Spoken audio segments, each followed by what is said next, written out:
would like to be with you because of your positive energy. So every Wednesday morning, I'm very grateful to have everyone joining us through different mediums and different methods and coming all together in the Kaohsiung study group.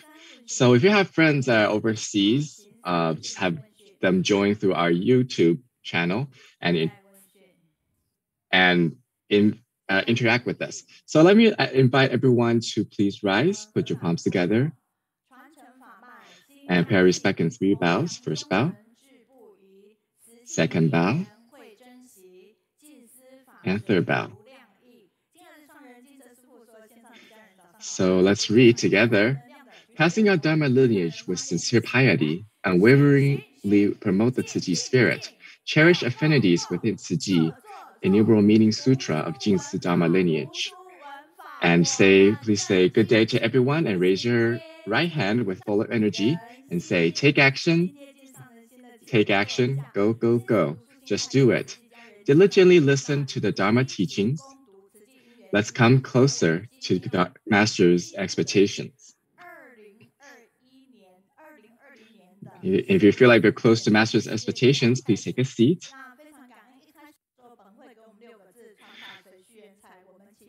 And today we're getting all together so can connect our hearts and our study group. And today we will be listening or we'll be studying in the fall edition of the Dharma Footprints. And now let me invite everyone, regardless of where you are, please say good day and just read together. And we're passing out Dharma lineage, recruit talent to be part of this online study group. Well, Master has shared that everyone that we have waved together and we have a common name. That is that we are a Bodhisattva group and we are passing on the Dharma lineage. So Master has said to us that since we are passing the Dharma lineage, we must do so with most sincerity.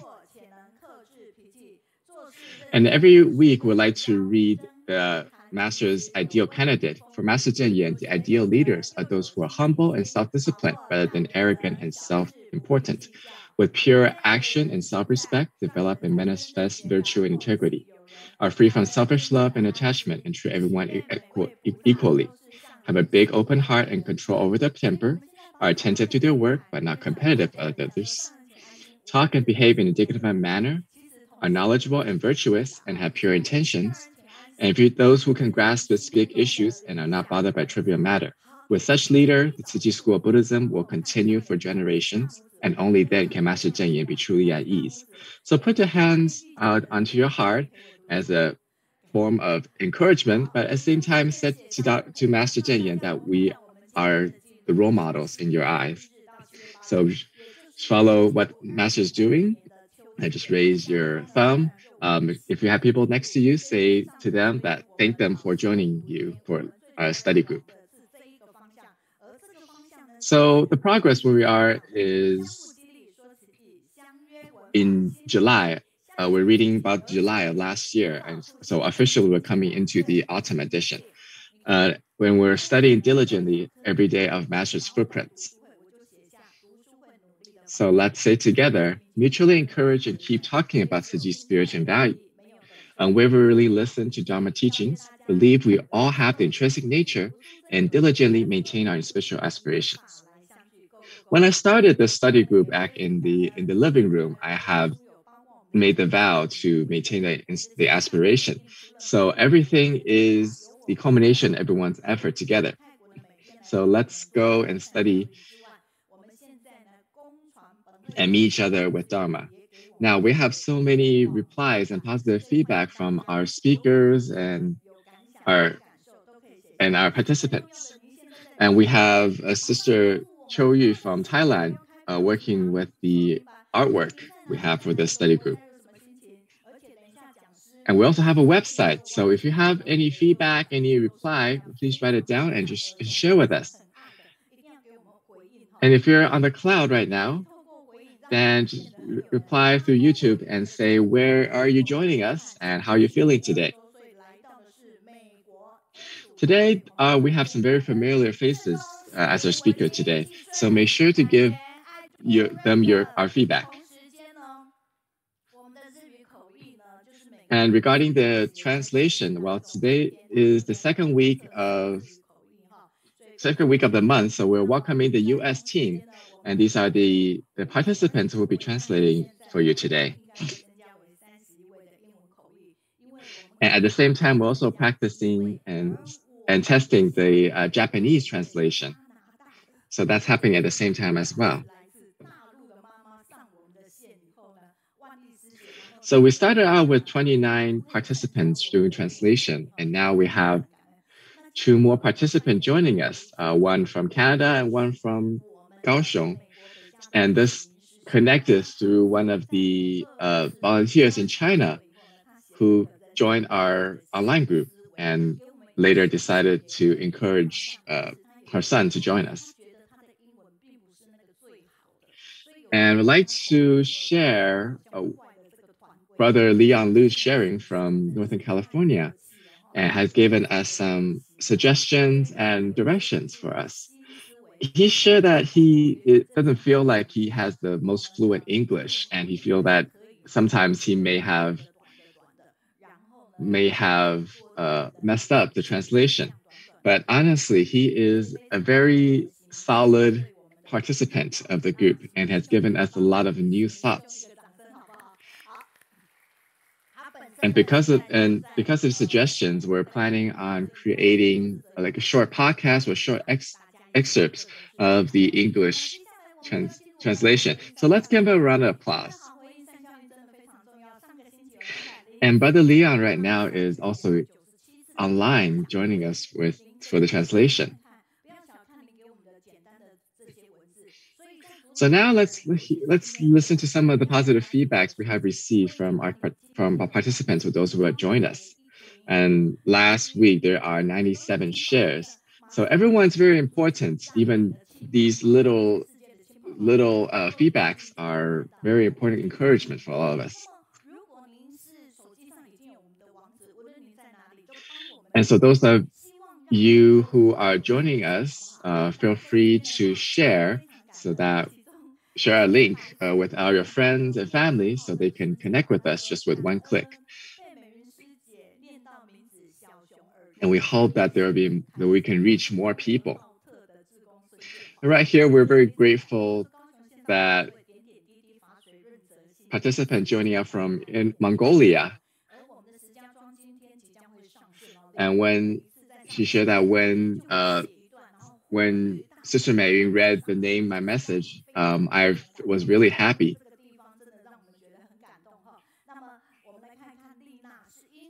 We also have volunteers from Beijing Shijiazhuang joining us today. And every time when we have the study group, the volunteers will broadcast for us and invite everyone to join us. So we're really truly moved by their dedication. And we'll also have volunteers from Edinburgh who currently will be about 2 a.m. in the morning. I don't know if they're going to join us tonight.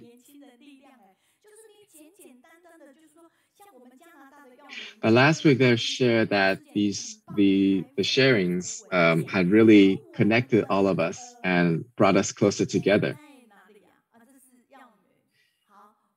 And last week, Sister Yuru, it was her first time sharing at the study group. But everyone here, or everyone that listened to her sharing, were giving her positive feedback and encouragement, giving her a thumbs up for her first performance or first sharing.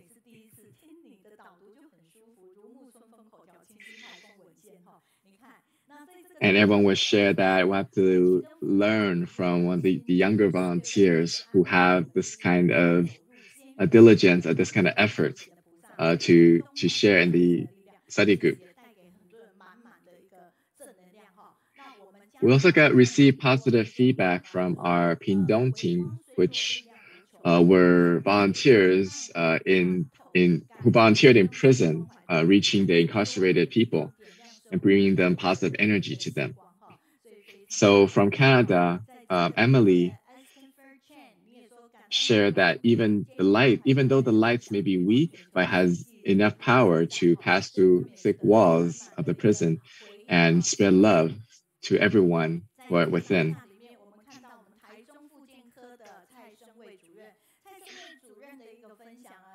And as Fania Cheng shared that she shared her gratitude for the sharing. And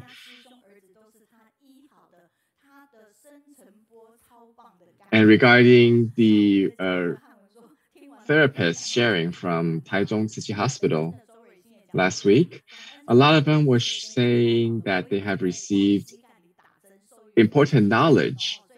One of the participants shared that her son was treated with Superintendent Tsai and was able to receive the benefit of the therapy.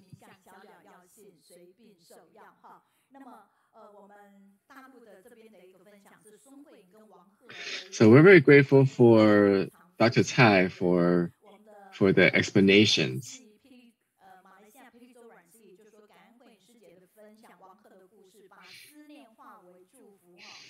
And in China, when Sister Song Huiying and Sister Wang He were sharing about their stories, it resonated with a lot of the listeners.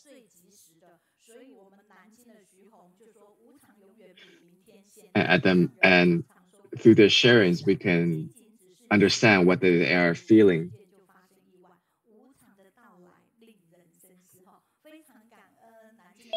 And through the sharing about the Taroko train accidents, we share that in a fraction of a second, the accident can happen and created this divide between life and death.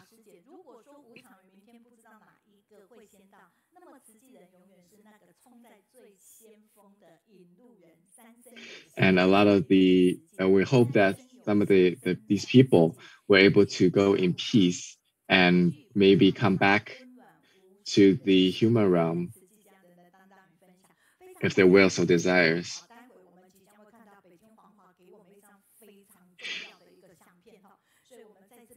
And Sister Sunny shared that we have this tremendous affinity to be connected with Tzu Chi, and it was a truly rewarding experience. So here we are really grateful. We have all full of positive energy. And let's give a round of applause to our listeners from China. They all have really good penmanship and shared a lot of their stories. But what we need, especially, is people from all over the world. This is from the U.S. who joined us even though they were under quarantine. And in Canada, Emily was sharing with us, and Belle. And really thank you for your message.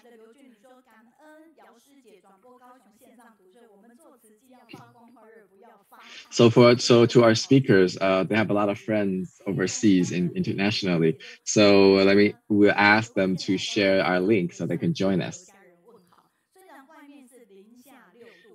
And in China, they were sharing how grateful they are to have Sister Yao sharing the link so they were able to listen. Otherwise, they won't be able to connect with the Kaohsiung study group.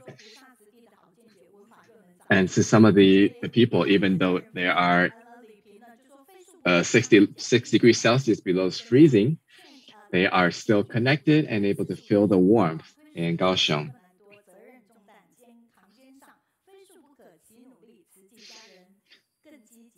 And we're really grateful for listeners in China who emphasize the importance of a vegetarian diet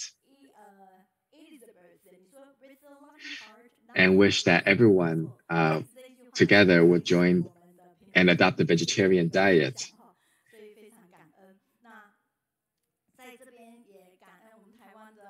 And from Malaysia, we have Lily Elizabeth who's sharing with us that with a loving heart, nothing is impossible.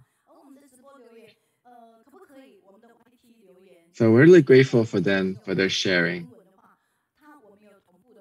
And in Taiwan as well, we have volunteers leaving us a message and feedback. Uh, on our YouTube, now our YouTube is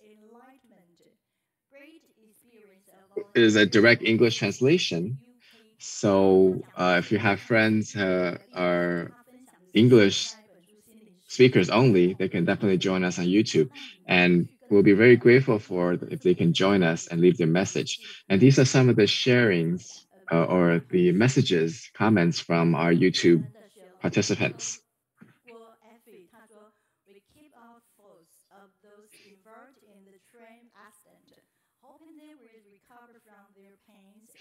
At the same time,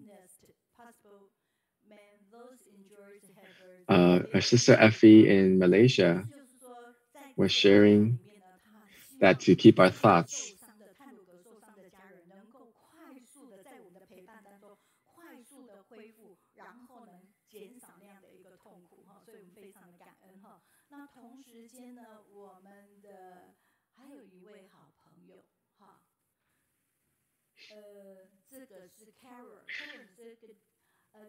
and our sincerest prayer to those who were injured or affected by the train accidents. May they have a speedy recovery.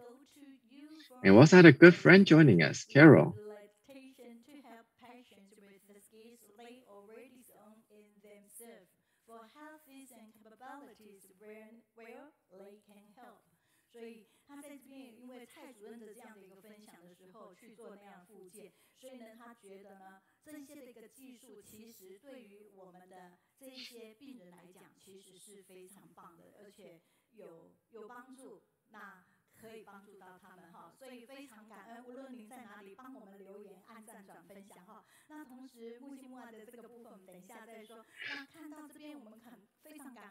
So we're sharing about how Dr. Tsai's skill set could be really beneficial for those who needed the rehabilitation, really needed the help.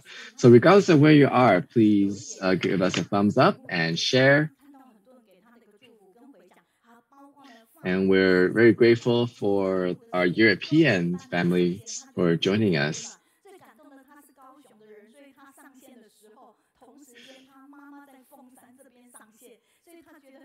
So some of them, when they first shared at our study group, they feel like they didn't speak enough or didn't speak well. But after hearing the positive feedback and with the wishes of the listeners, they are really moved and really encouraged.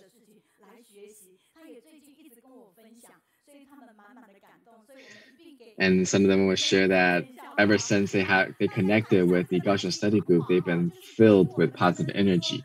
Especially some of the volunteers who never had a computer ended up buying computers so they can connect and learn how to document. So let's give a round of applause for our UK participants.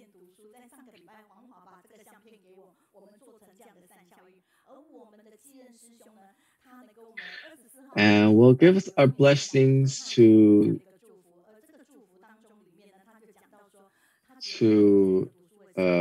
Huang, who had a son who has Down syndrome, but her father, as soon as he came out of the hospital, was connecting with us on the computer.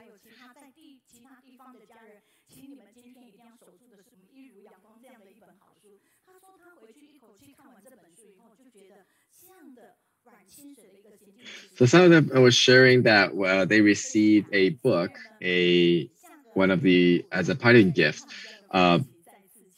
and a lot of them never heard of the stories for Sister Nguyen in Taiwan. And after reading the book, they were really moved.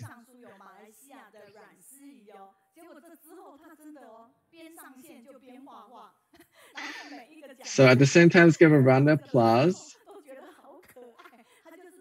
And this is the gifts we received of our eighth anniversary.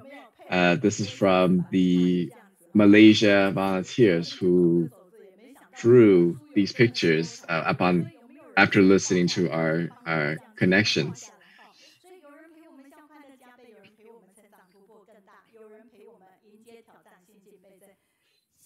So we never really planned for these, but then we discovered talents of our participants. So there are people who can write, those people who can draw, and with if and if you have this talent, I'll definitely welcome you to join us. And we're really grateful for your company. So the first for join us, that's great. But remember to leave us a message or comment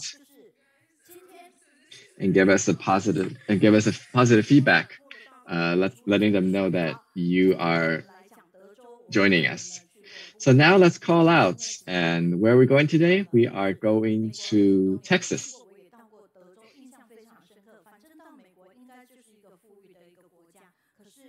So this image may be foreign for a lot of us,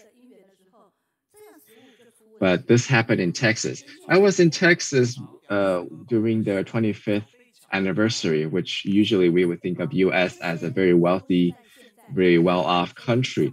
But because of the recent storm, we have seen shortage of food supplies, and the shelves are all empty. And these are what happened about 2 months ago. So, like Master said, that it is a disaster is really close to us, and it will really happen at any disaster can happen at any unexpected time. But from the pictures we see, from the images we see here, these are definitely warm. For example, this person who is a owner of a furniture store, and he opened his store and provide food.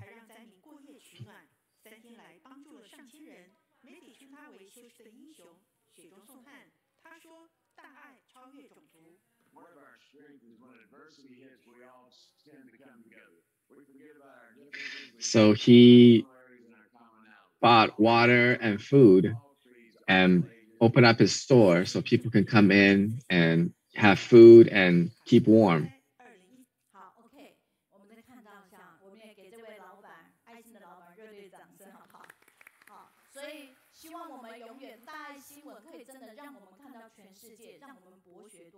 Now, this wasn't the first time he has done this, though.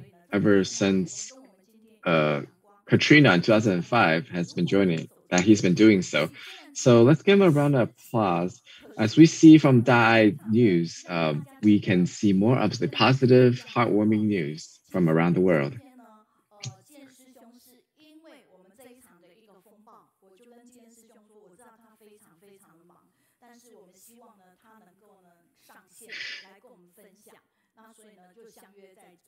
Now, we talked about Katrina. Katrina is also linked with the Dai drama who will be sharing later today, The Amazing Grace. So we are very grateful to have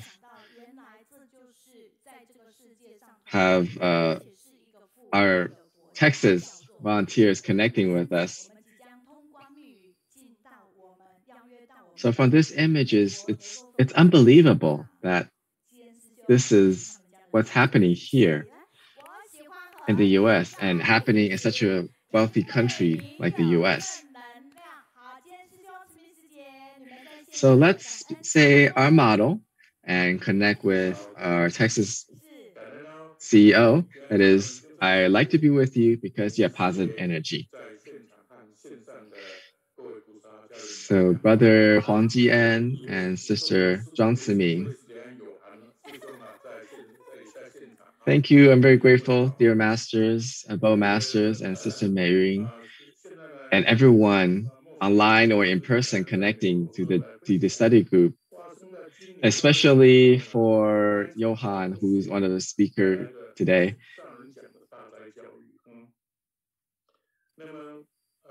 And now I'd like to share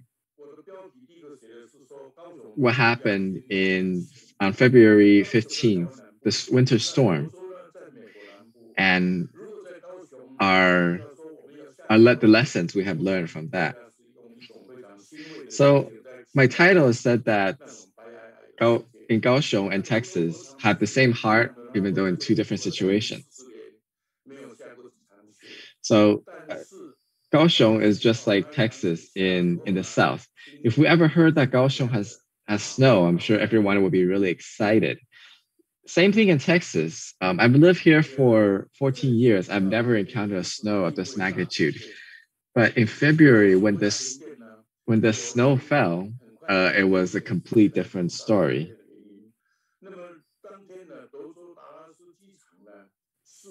The main reason why it was a shock because the power went out. This is the lowest temperature ever recorded since 1899. At the same time, about a sixth of the power was generated through wind power. And as it faces the freezing weather, a lot of them stop working. So certain production methods may not be dependable. The second reason why is gas power plants were unable to function as well. Naturally, Texas has one of the richest gas fields in the world.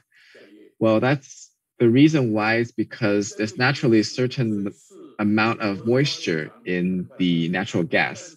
And when it's below zero, these gas became frozen, so the pipes were frozen.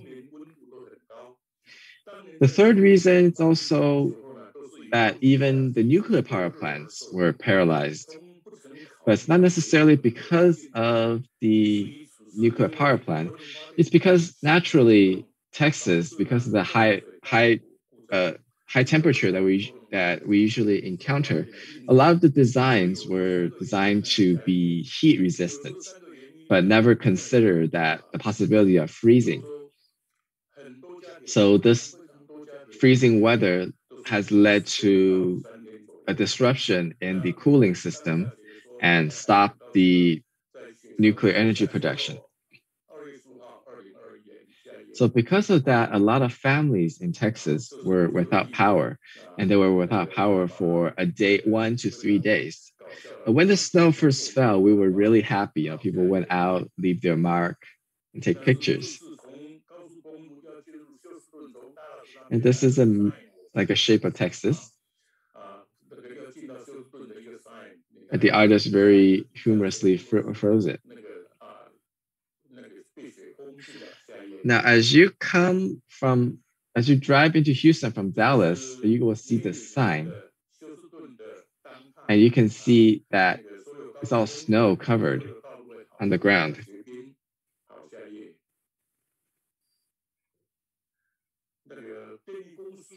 And this is an aerial image of downtown Houston. All the highways, all the roads are froze over or covered in snow. So the power companies, their maintenance crew were truly admirable because they were the first to respond, even in a big storm. So I'd like to say a big thank you to them. Now you can see a couple of people walking on the highway. I would imagine because of their car broke down, that's why they had to walk. And from the plane, you can see the whole Texas that's all froze. And this is one of the lakes in Houston. There are a lot of yachts or sailboats, but they're all froze over.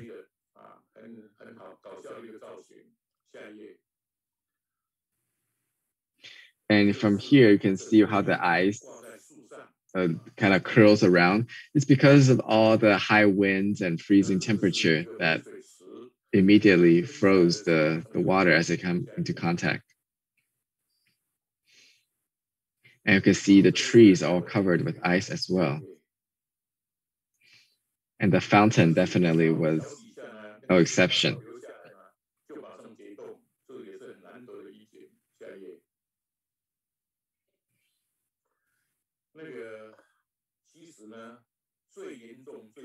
And this is from under the bridge. You can see how as water falls from the bridge, it frees into pillars. So the most serious was that a lot of companies and homes is because as the pipes were frozen, a lot of the pipes were bursted because as it freeze, water expands as it freezes and leading to pipes bursting. So since there's so many pipes that bursted and so many people have the same problem, so as soon as the it begins to thaw, they were running out of supplies and plumbers who can make these repairs. So there were 32 fatalities as a result of this freeze.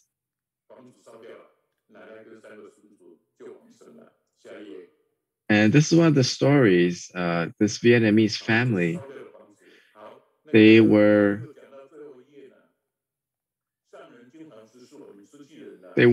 lighting fires in the house to keep warm, but due to the fire, they passed away. And this is the house that was burnt down.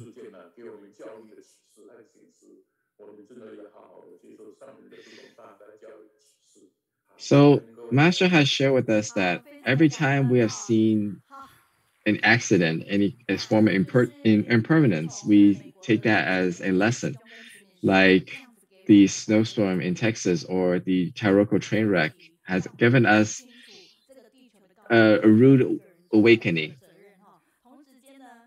So I'm very grateful that you can connect with us all the way from Texas and share with us the lessons that we have learned from these climate changes and made us aware that what happens on Earth is the responsibility of everyone. So this is one of our speakers, Brother Johan, joining us.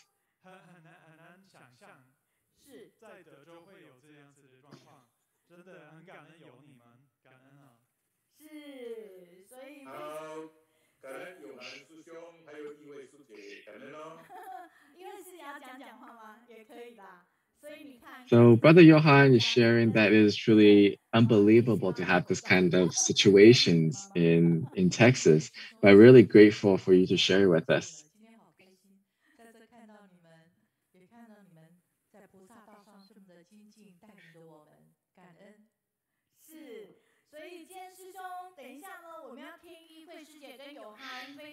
So Brother Jia and Sister Chiming, we haven't seen you in a long, long time. I'm so happy to see you.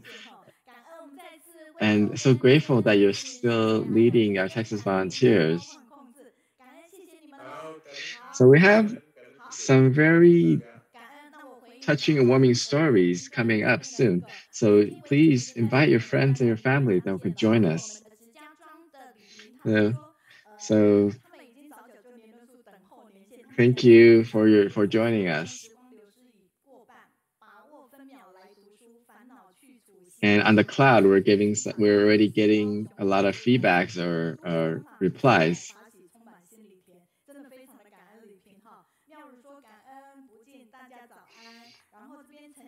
And some people are writing a poem saying that it is important to maintain the diligence and join the study group and study Dharma on a daily basis. And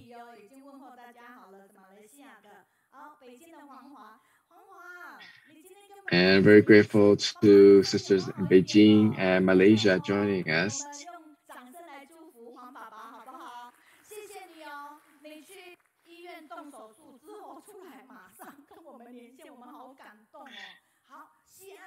And our sister Huang, who's joining us in Beijing. Let's hope that her father's recovering well.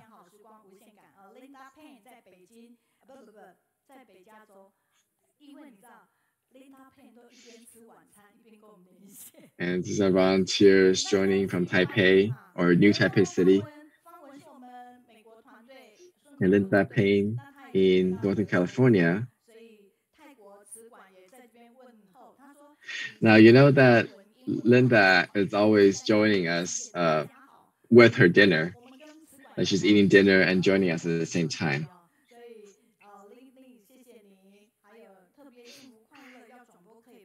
And in Thailand, Sister Shiguan is sharing her greetings.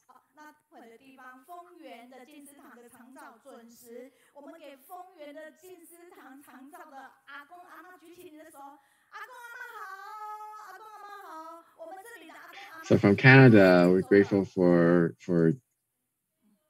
listening. And the grandmas and grandpas in Fengyuan, Jingsi Hall, let's wave and give them and give them our blessings. This has been the 83rd week that they've been connecting with us.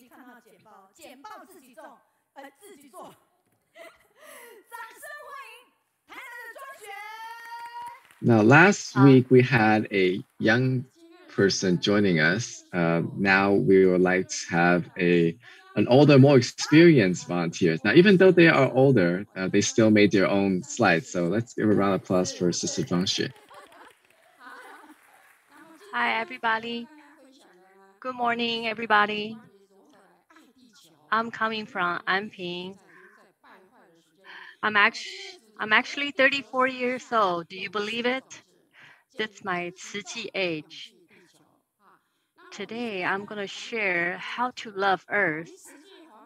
Earth is deteriorating very fast, and my topic is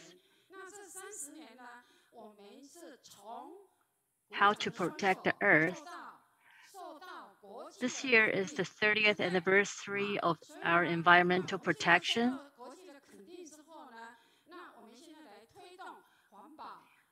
And we are using the hand that you clap.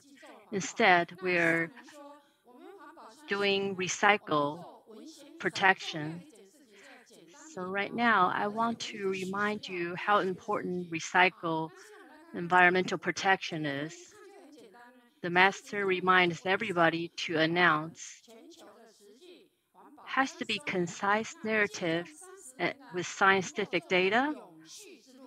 And when you look at this graph, it's very easy to understand. At the top is environmental protection. And here at the right-hand side is action. And on the left is sustainable development. Sustainable development is where we can do it for a very long time. This is a picture of the Europe. The whole Europe is like a steamer, very high level heat wave hit the hottest record in history. We can look at the map right now. You can see Croatia, Sardinia, Spain, they all have a very high temperature in the summertime.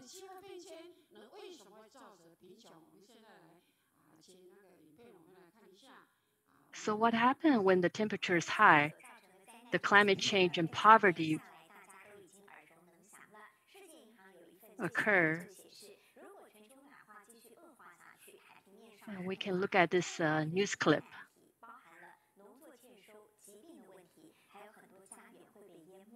Most people know what the climate change can do to people. When climate change happens, it increased the poverty also, and also the flood.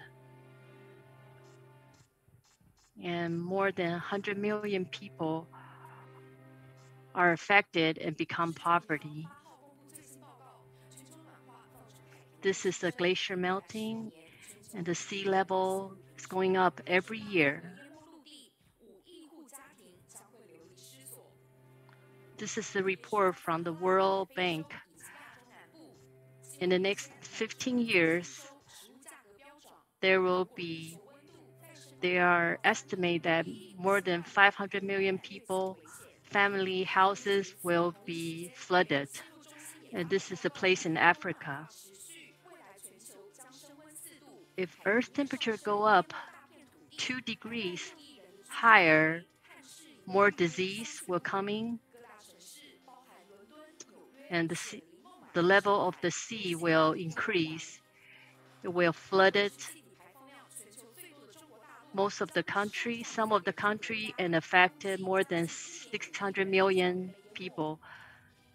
Many big cities like Shanghai, Sydney will get affected.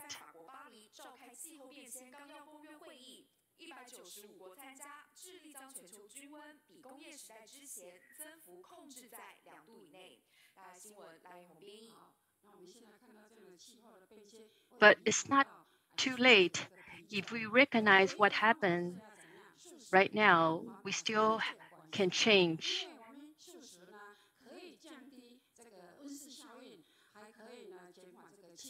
When you look at the climate change, you can see this is not just affecting part of the country, it's affecting the whole earth. And I want to mention about being the vegetarianism. It also can help prevent from the global warming.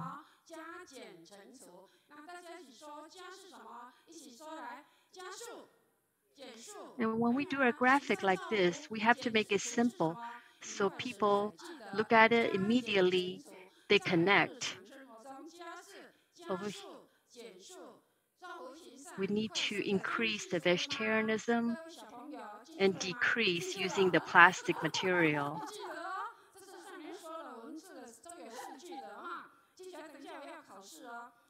And increase the good deed, and using the chopstick as a measurement when you turn on the faucet, the water thickness just like the chopstick width. And this is the 10 fingertips for environmental protection. Let's look at your finger. Each finger represents what you can recycle and what you can reuse.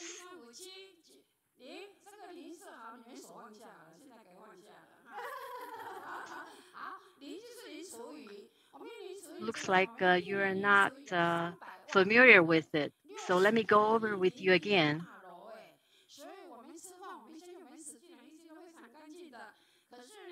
The 0 here means every time after you eat, try to finish your plates. Don't put it in the trash can and end up in the landfill. And we now know that the new coronavirus is a global disaster. To prevent the spread of the virus, it is necessary to promote and educate.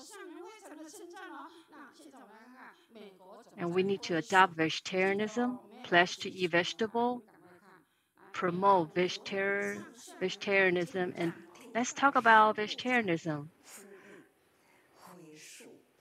Let's look at a clip how the US is promoting the vegetarianism.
Tzu Master prays people in America that start vegetarianism.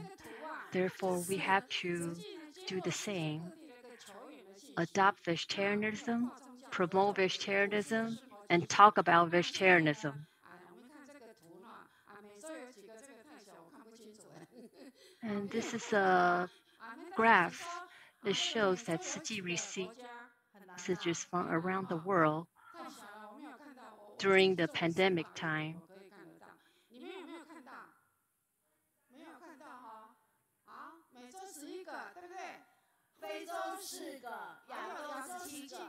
And we can see during pandemic, Tzu been helping 34 countries, 970,000 households, and 3.9 million people receive the goods from Tzu.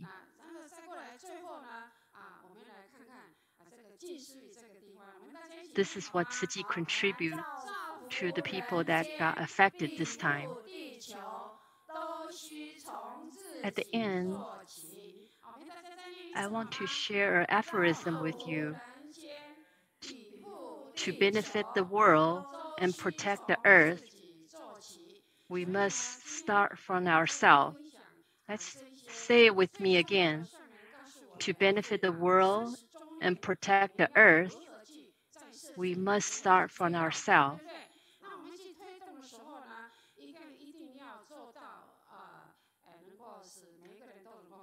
I want to share what's important during the 30th anniversary of the environmental protection.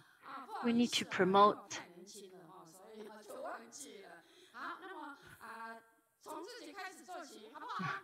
Oh, I didn't hear the bell ring. Oh, sorry, I didn't hear that. I'm sorry because I'm too young, so I didn't hear that. Let's start from yourself, and we can change the world. Let's give her a hand applause. Everybody, please hold your hand with books, and we want to take a picture of you holding the book.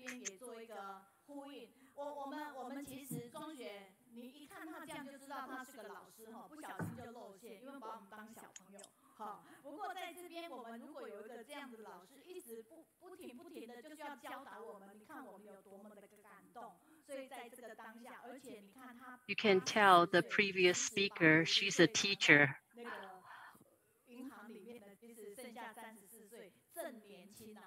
She teaches tirelessly. She just wants us to know how important it is. She's not 34 years old. She's actually 84 years old. She's putting 50 years old, her age, in the Tzu Bank. We are very blessed and very fortunate that we've been receiving a lot of good messages from elders and young people.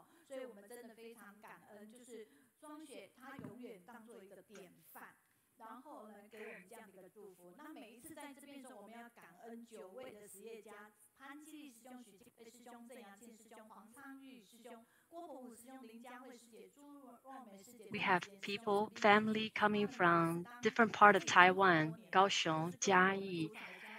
You don't have to know everything, you just have to contribute. That's all we need from you. And this is a book I want to let you know.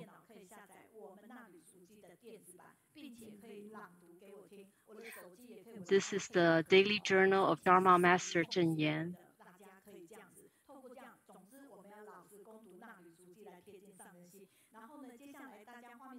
You know what? You can download all this journal to your iPad, to your cell phone.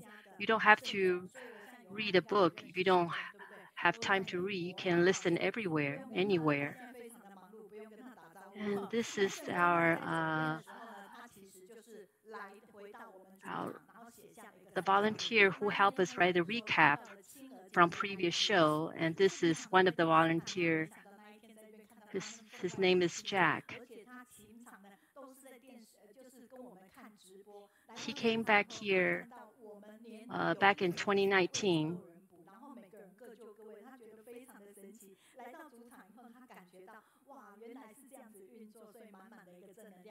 He always watched the online book club from the computer. And when he arrived our show back in 2019, she was so excited to meet everybody and get to see them face to face. And besides writing the recap,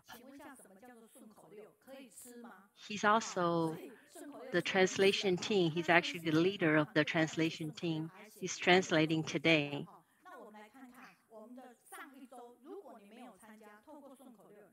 At first, he didn't know what writing the recap, what it's about when he was asked to do the job. And he was thinking, is it edible? And that was kind of funny.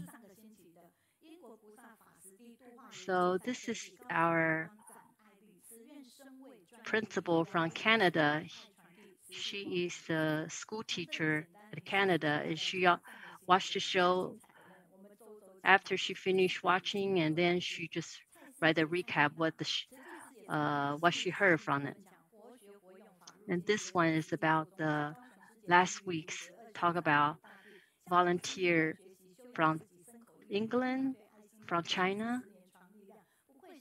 And this is a recap that's written by a sister in Beijing.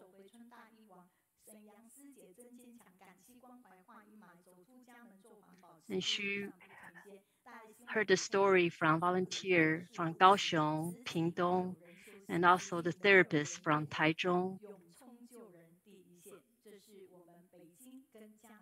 Also more compassion story from Shenyang, China. And this is the train wreck happened in Taiwan last week, and she also wrote about it. And from now on, I'm going to read it a little bit faster. And this is from Jack from America.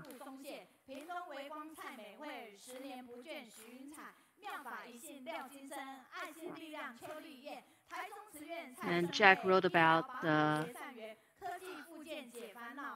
all the volunteers from Pingdong.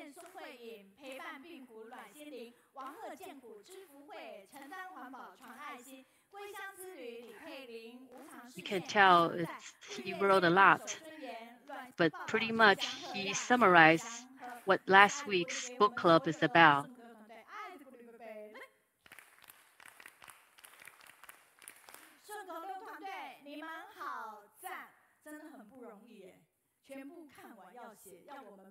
Let's give them a round of applause.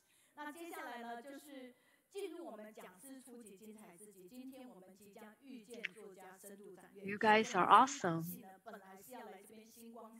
It's unbelievable. They watch everything and they are able to write down in such a short, nice phrase.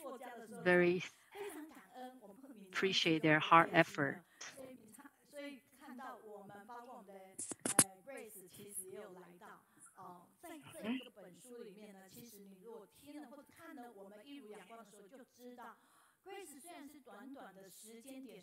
If you have read this book, Amazing Grace, you can understand that even though Grace lived a very short life, she died when she was 36, but you will be impressed with how much she had done in those 36 years. At this moment,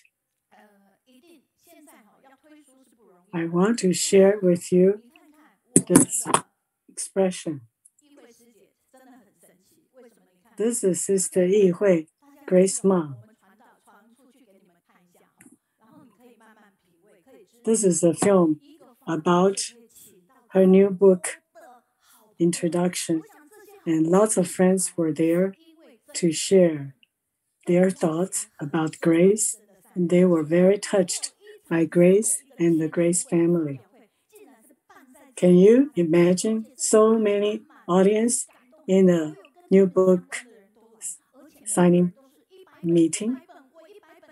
And everyone, most of them just bought hundreds and hundreds of copies. At least thousands of books were sold on that day. Here's our master of the ceremony, Chen Zhuqi's sister. She's from the Daai TV. And so their story must be very touching. Here is a Daai TV news about the TV drama, Daai drama, describing the story. Tzu University asked, this is Brother Johann sharing his experience. And you can understand his English. And he came from Sweden. He's a physicist. And from a smooth life, he experienced all kinds of changes in life. From grace,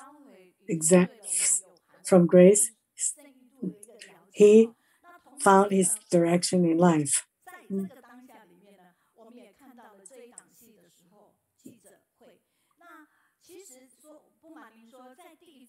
This is a reporters meeting introducing this Daai TV.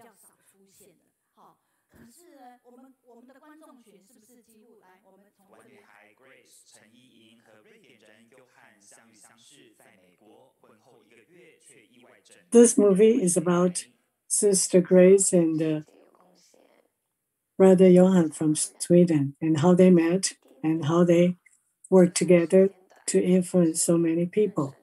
She said, even though life is short, I want to diligently do my best for every single day, and I won't give up anything. So Brother Johann asked Grace, I learned from Grace that whatever you want to do in life, you want to do it. Don't ever give up. That's what I learned from Grace. In order to make a movie like this, basically, it's very touching. And here, this is the actress who played Grace. She visited all the places that Grace used to be, where Grace did the disaster relief distribution, where Grace was hospitalized. So she visited all those places. And Grace's friends share their reflections about Grace. They all love Grace very much. That's because Grace had made very good connections with all the people she touched. And this is Sister Wen Li. She organized the places for the Daai drama group to make the films. At this moment, we can see this new book, Amazing Grace. And here is a news brief about this book, how Sister Yihui described her daughter's growth and life. When Grace brought her first boyfriend to see me, and so a lot of details about Grace's life from the mom's point of view. For example, when Grace was divorced, when Grace was ill, all these impermanence in her life and how she left the world. She used Master's teaching to handle the natural rules very well. Originally, the publisher was thinking about different authors, and finally they think the Mother of Grace is the best author. And she uplifted the mother-daughter love to this greater level of love for the whole world. And see, when Grace was fighting with cancer in the hospital, she was still typing up and reporting all that Tzu Chi had done for the disaster at that time. And this is the Vice CEO of Dai TV to talk about how we want more people will know about this book and this drama and be moved and inspired by Grace and her family. Today, we have Sister Yi-Hui, the author of the book and the Mother of Grace.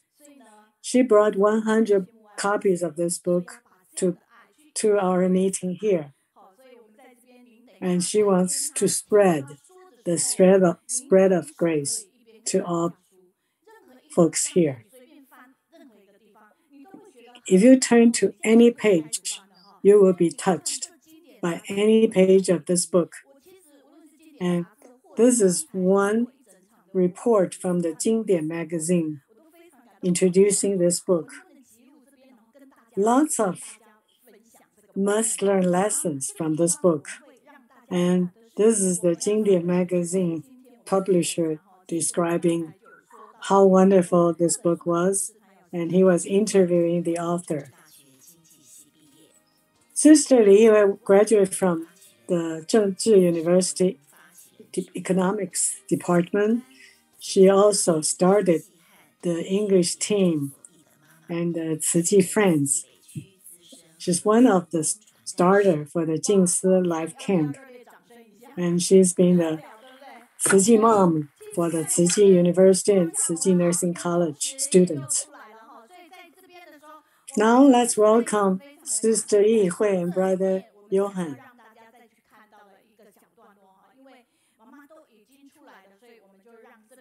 Let's watch this interview for a little minute.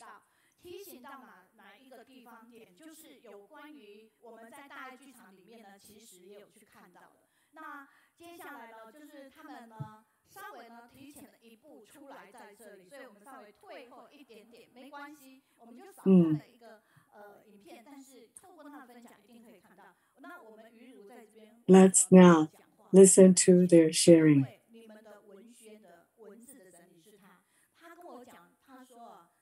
Oh, this sister wrote a little pamphlet about your visit here. So she has 1 minute to introduce you. Good day. Sister Yi-Hui.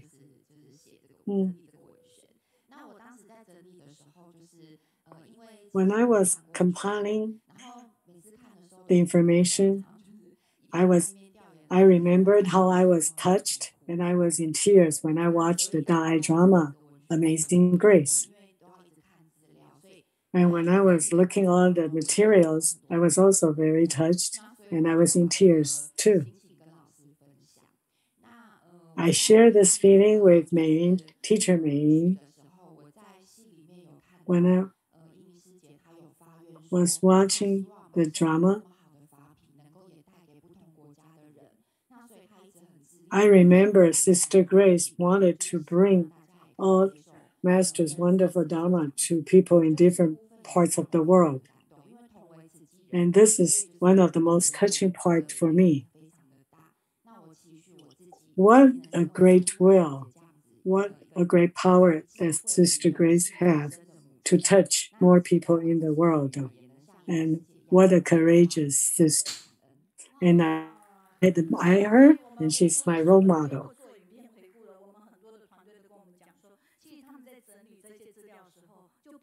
Our team member, when they were looking at these materials, they were all very touched. by this family. When we watch the drama, and I was watching the drama and I was also lying with brother Johan and the sister Yi-Hui, and I was saying, "Oh, you were in this show today, and you were in this show today."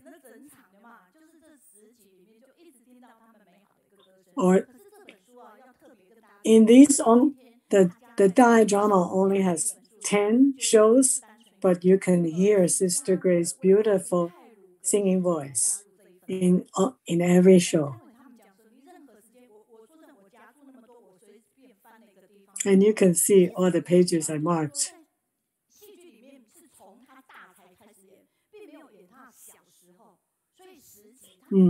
The drama started with when she grew up, but in this book, her mom wrote about when she was a baby and when she grew up.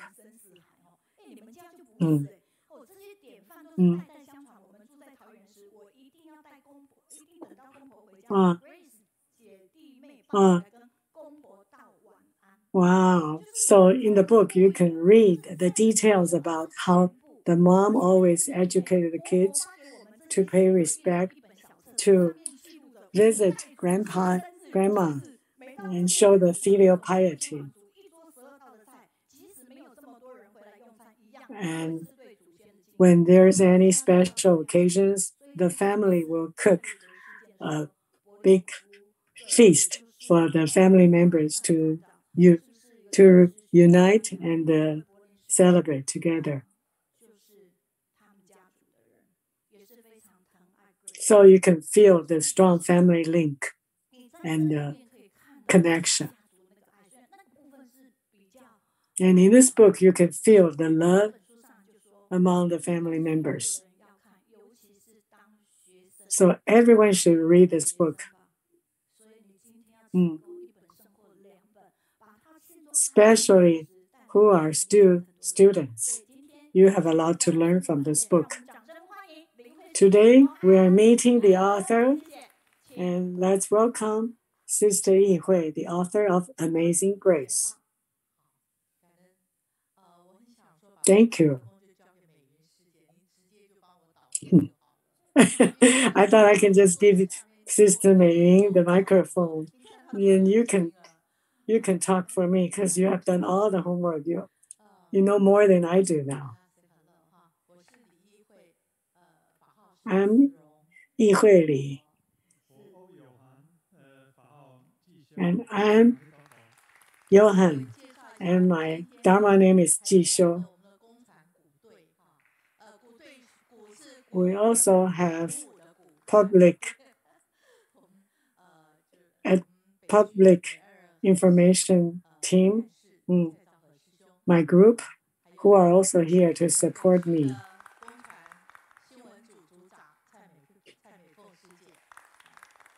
Yeah, all these are my colleagues in Tzu Chi who are here to support me. Originally, the author was not me. I was just showing the publisher my notes of Grace's life. And then they said, hey, you can just publish this as the book.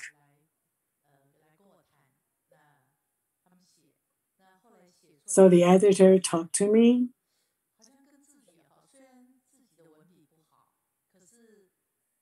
Even though I'm not an author, but these are true life and true love and true feelings. So they just use my original notes without any polishing or editing to keep the original love and feelings. I want to tell everyone, even though I'm here to introduce you to this book, this is a book about a mom missing her daughter with lots of mother's love. It's also a tool book. Tzu Chi volunteers need to do a lot of caring others and helping others, supporting others. And in this book, I have collected lots of master's teachings about how to comfort others and how to support others. So this is a book of collection of tools for Tzu Chi volunteers, and also a collection of life skills, how to go through life, how to welcome positive sunshine, no matter what happens to you. Let's start from here. This is when Grace was a baby. I was young. You can see vegetarianism. Because Master says we really need to promote vegetarianism from Grace's birth. She could not drink any milk. So she was a vegetarian from birth.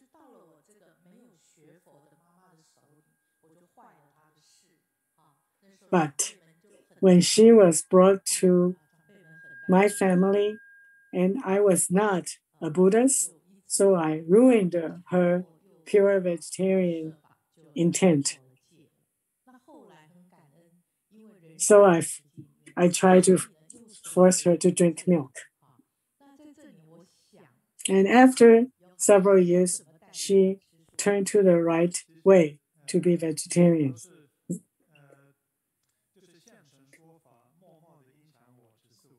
Oh, so Johan, how did Grace affect you to be vegetarian? And Grace just showed by model by example. I mean, she just took me to different vegetarian restaurants. She also showed me how cruel those butchering places. I have been a vegetarian for 13 years, and I've been a vegan for 7 years. So that's all influenced by Grace, thanks to Grace's inspiration. Can you tell how he is? Doesn't he look like only 20 plus? Mm-hmm.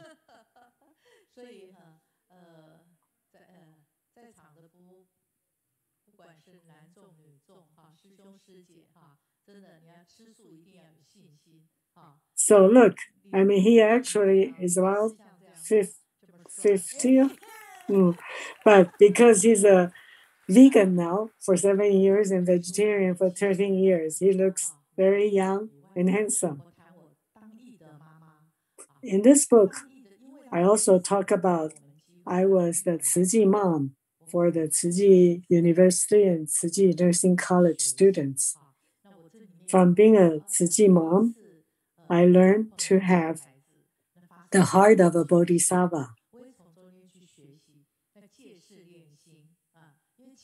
And I learned from all the things.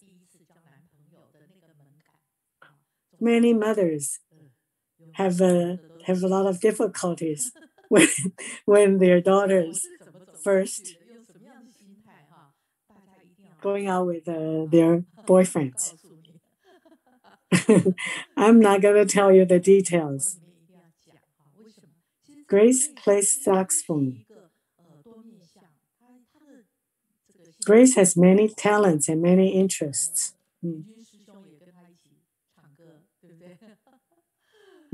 Brother Ming-Jun used to sing with her. How dare her to sing with Ming-Jun, Brother Ming-Jun, who is a Dai TV station reporter. Grace is like a music angel. She can play whatever songs that she just heard.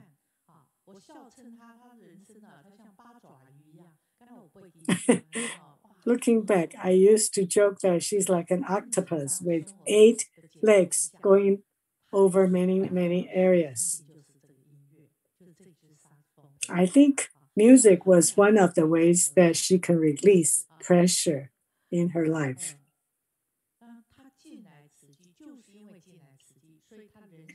She entered Tzu and she was able to do lots of good deeds. So this is the attraction of goodness that Tzu brought her. She had very good grades in school. And from all the events in Tzu, she learned how blessed she was from looking all those people suffering. And look at, these are the things she did in Tzu. She went to free medical clinics to different countries with people in need. And she actually is a lawyer.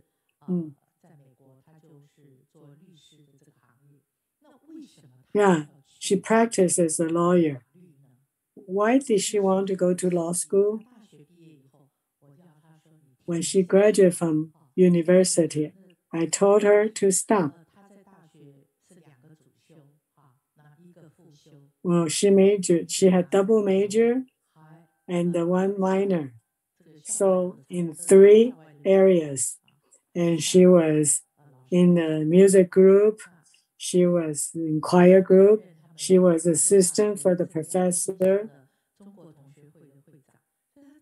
She was also the president of the Chinese Students Association at University of UC San Diego. So I said, take a pause. Think about what you want to do. Rest a little bit. And after she graduated, many people came to look for her to help them.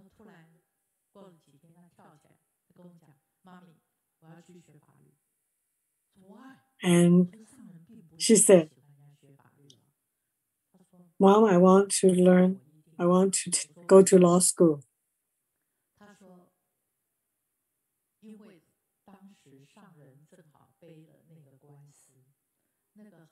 Because at that time, Dharma Master was criticized by unfairly by many people. That's why Grace wanted to. So do you know whether Master Zheng Yan lost the case or won the case? How many people know? Originally, Master won the case first, but then in the end, she lost the case. So in the beginning, Master won because there was the case.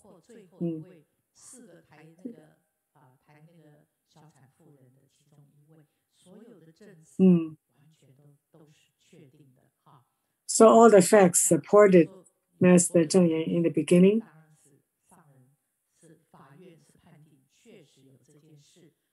So the court said that Master was right and the suer was wrong. But the guy who lost the case sued Master again. Oh, yeah.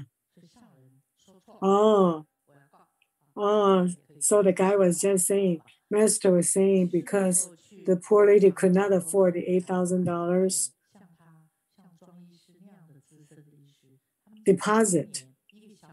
And the suer said, no, it was not deposit. It was the fee for the hospitalization and the medical cares.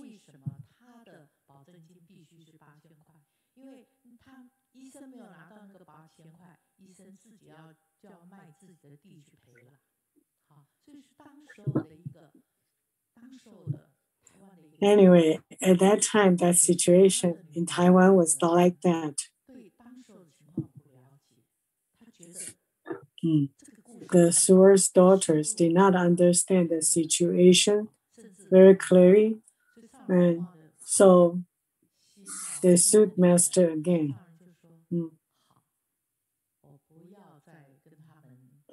And Master said, I gave up. I don't want to sue them. And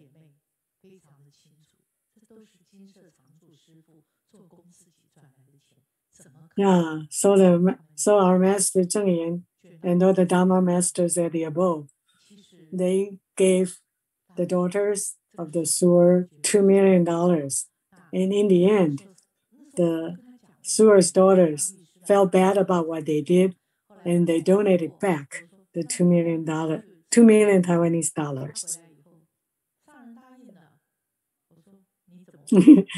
So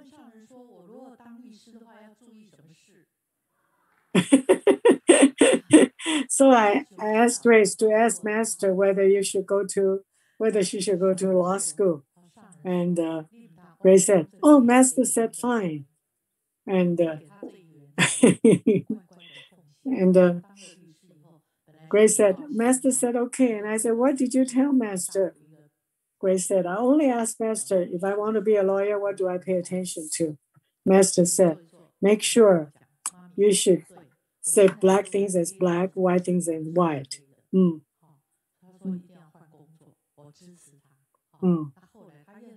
And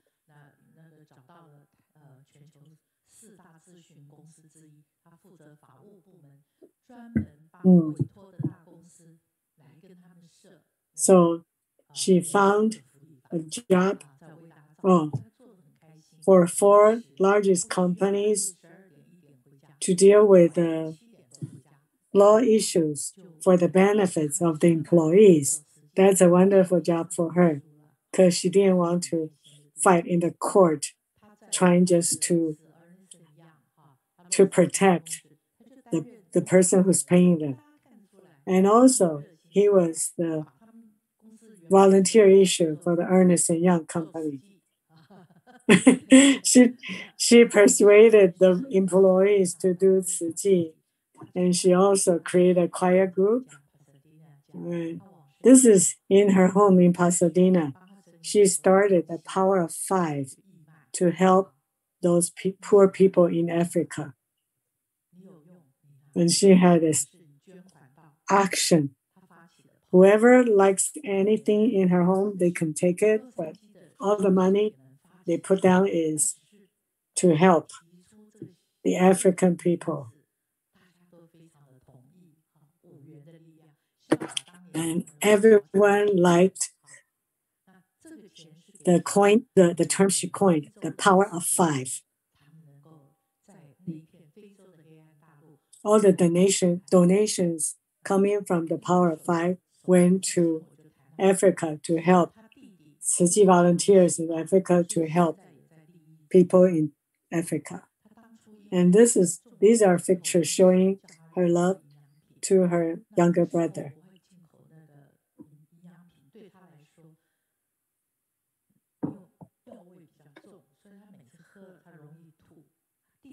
When she was ill, and I tried to get good nutrients from abroad to help her, but they have a terrible smell. And when she ate it, she would throw up. So her younger brother started working on these kind of nutrients to make them more palatable and more tasteful for the patients to take, just for the love of his sister, Grace. This is a slide about impermanence, and she was ill. And also, in this book, I talk about to help others, because Grace was always thinking about helping others, benefiting others. When she was very ill, all the numbers were going down, and I couldn't sleep, and she couldn't sleep.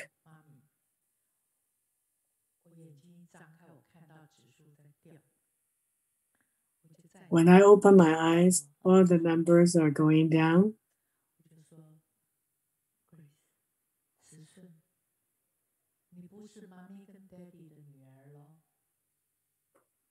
So I told Grace, Cishun, that's her Dharma name.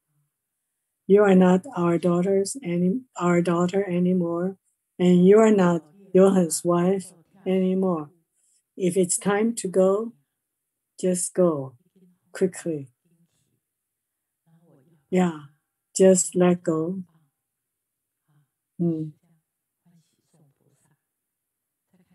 And you are wonderful Bodhisattva. And Johan also talked to her and kissed her.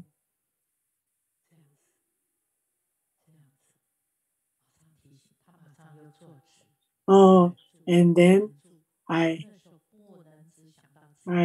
shook my head, reminding him not to show the worldly love, the worldly feeling. We should think about Grace and let her go peacefully and calmly leaving this world and move to another world. So when she left the world, I was changing for her. She was very soft and very calm, just like a doll. And she donated her body for the medical research. On the day of her dissection, I was sitting in the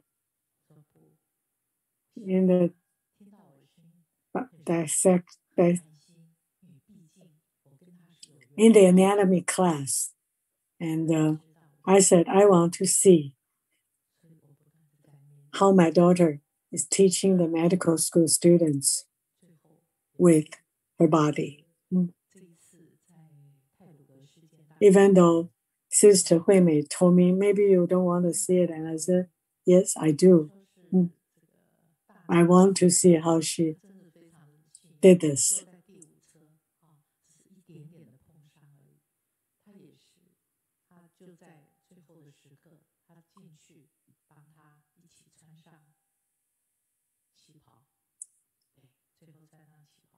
And this sister who escaped the Tairuge accident, she also put on the qipao, the Chinese traditional robe, for Grace. See, look at Grace. Whenever she's awake, she's always laughing and smiling. And in the past few days, I was helping and comforting those people who lost their family members in the Tairuge accident. Oh, some of their family members lost their heads, they couldn't find it. So I share with them.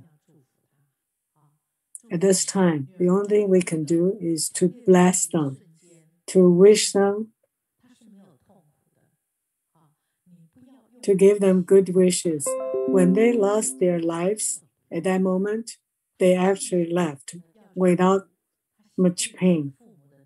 So don't try to drag them down in this world with your cry and your sorrow. Just be peaceful and wish them the very best and let them go. See, wish them can sleep well and go peacefully. My daughter taught me two things. One is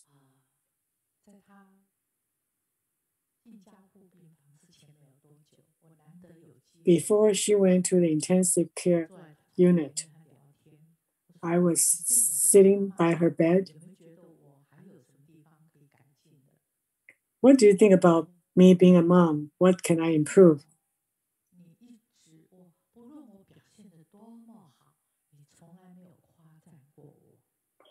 Oh, Mom, you never praised me, no matter how good I was. You have very high standard. You always act too much. For example,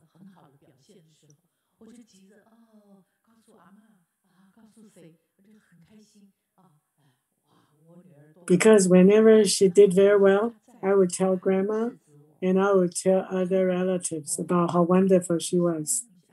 And she would be very modest.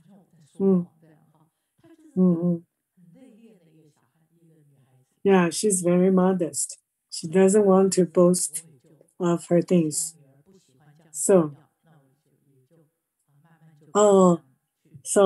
after that, I thought she didn't want me to boast about her. And then I realized that no matter how wonderful she did, I would not say a word.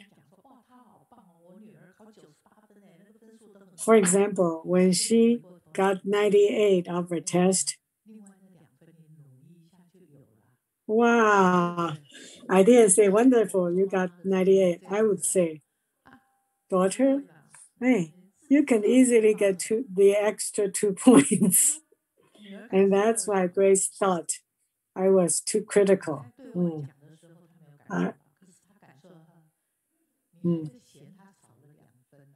Yeah. So even though she didn't hear me boasting about her 98 points to outside people, she only heard me saying, what happened to the lost 2 points? So please, everyone, whenever your kids do anything good, give them a hug. Praise what they have done. The master told us, even the cup with the chip, you turn around, it's still round. I was too greedy as a mom. The second thing.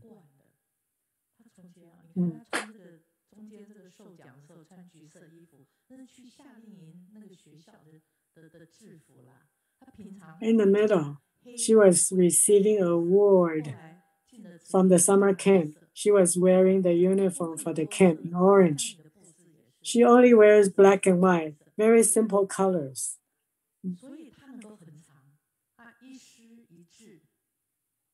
That's why she can be perseverant, following one master and sticking with one will. And this book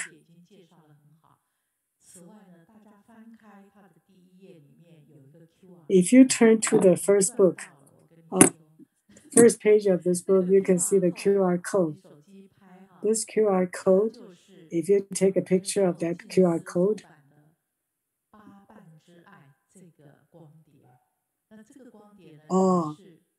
you will be able to get a DVD of all the songs from the movie Amazing Grace. So that DVD was made from Grace with all the songs that she compiled together. She made 4 songs for the Tzu Chi U.S. headquarters. This is called The Love of 8 Petals. So if you buy this book from that QR code, you can get this DVD.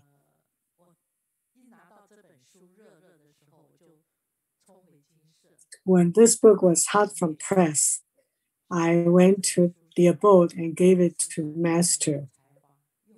Master said, Ci Shun is very talented, has great filial piety, and is my wonderful disciple. I want to give students this book.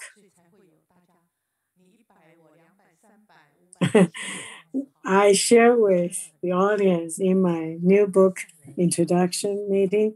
That's why so many people ordered hundreds and hundreds of this book to give to students.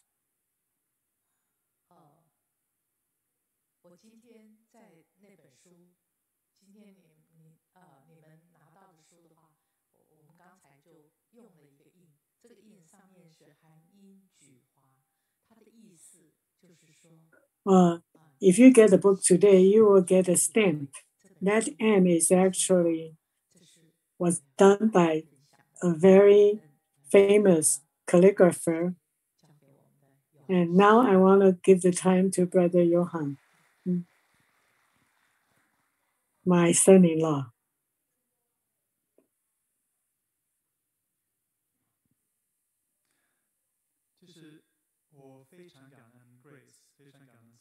I'm very grateful to Grace.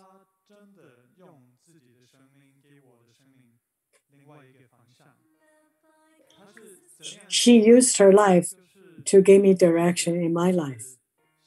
First, she practiced the Dharma with her own example. I learned from what she did.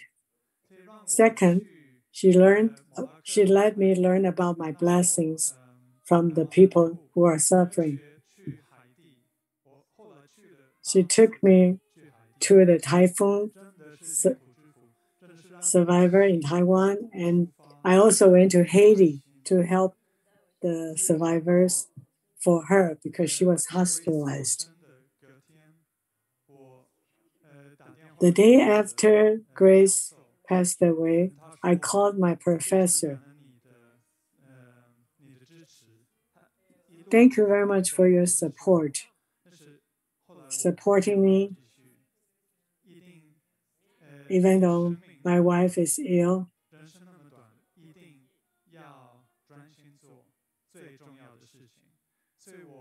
Life is too short, so I need to concentrate on the most important thing. For me, I went to Jingsi abode to full-time working for Tzu Chi.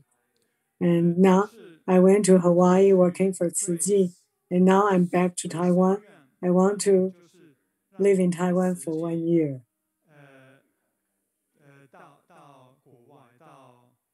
Because Grace's wish is to spread Tzu Chi to more countries in the world, and I have the same will, and I have the same wish.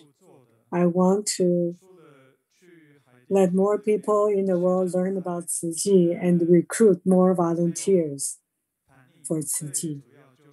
I also have been translating Master's book. I'm a member of the Dharma as Water translating team. We translate Master Zheng Yan's books into English, allowing Westerners to understand more about Master's teaching. Now I'm translating the Bodhisattva of Medicine, the Sutra for the Bodhisattva of Medicine. I also helped translating the preface for the Lotus Sutra. I'm also working on the spiritual care workshop, and we are trying to start a group of volunteers who will focus on spiritual care for people in the hospital or in other parts of the society. I'm helping more people in Tzu Chi to learn about spiritual care. Thanks to Dharma Master in the Jingsi abode, who took me to their care of the victims of the Tyrangal. So I'm very grateful for Grace, grateful for Master, and grateful for all the Dharma Masters in the abode. When he talked, don't you feel the warm feelings flowing from him? And Sister Yi-Hui has done a lot for Tzu Chi, starting a lot of wonderful organizations and things. If after you read this book, you would say this is time for Sister Yi-Hui to write a second book. She writes so well.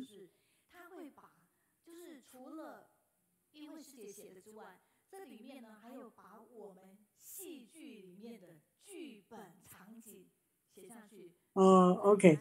So she not only describes the situation of Grace's life, but also she describes the Da'ai drama, Amazing Grace, and she also included the lyrics of all the songs Sister Grace composed.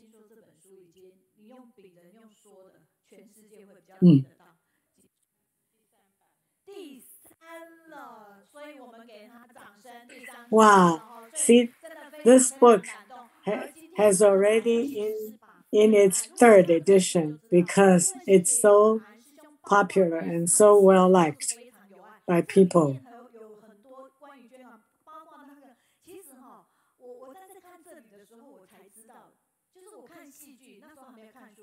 When I watched the drama, then I realized, it's your daughter.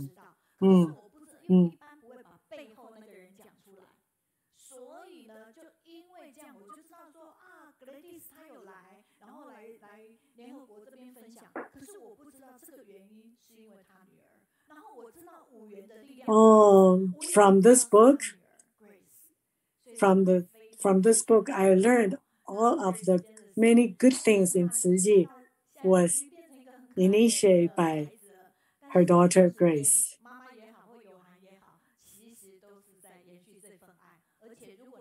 And Grace's mom and Grace's husband, Johann, they are actually continuing the love of Grace to fulfill her wish.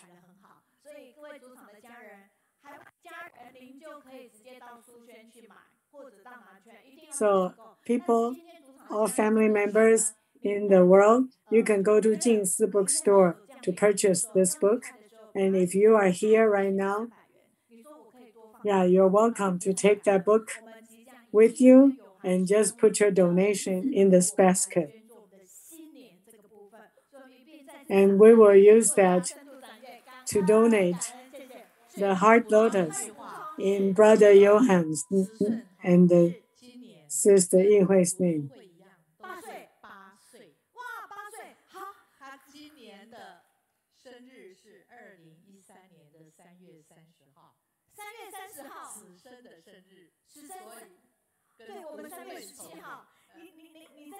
So Grace, if she started a new life, she would be 8 years old, exactly the same age as the Kaohsiung online book club.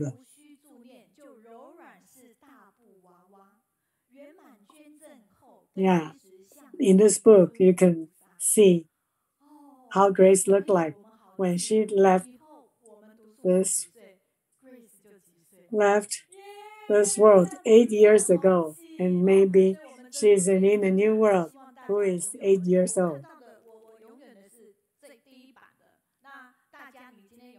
The book I have was in the first edition. No matter which edition you have, we have the same content. And if you purchase the book today, and we can bring your love from the book to the to the victims of the Tairugo event.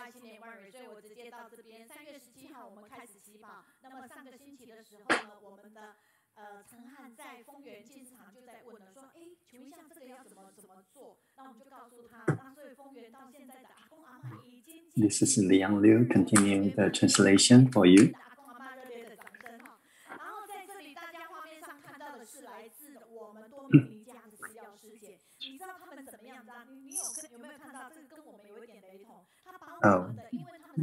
What you see on the screen now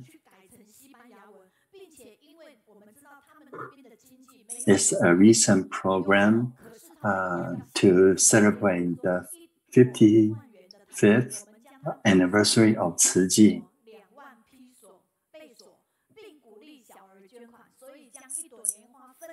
And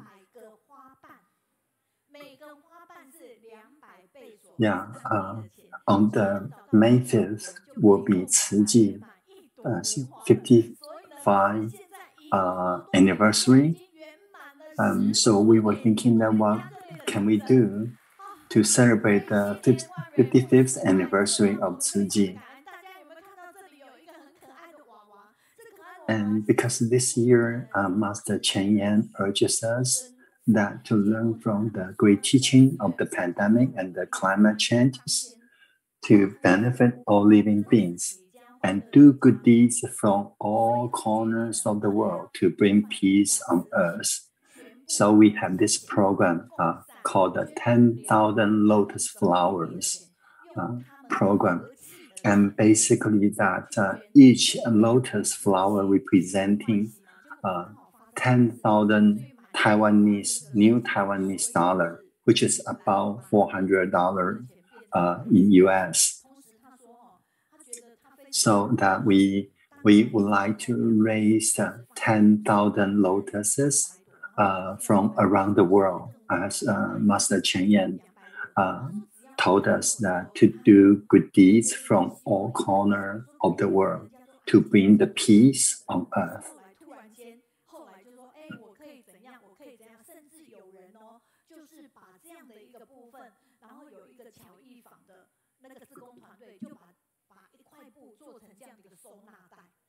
So it's now I have a lot of people responding to this, and then so far we have still about 2-3 weeks from the May 5th, and we were almost raised about 9,000 lotus already. So you are welcome to join us.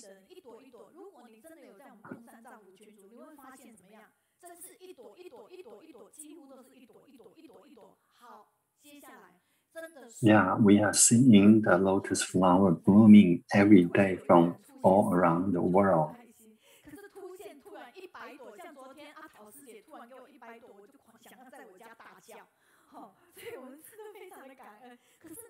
So some people donate even 10 lotus flower. Some people then donate even 100 lotus flower.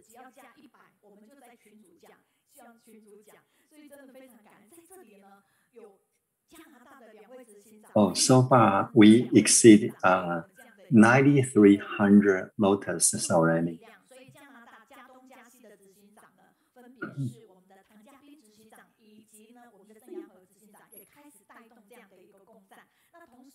So in Canada, we also see their executive director is now promoting this program.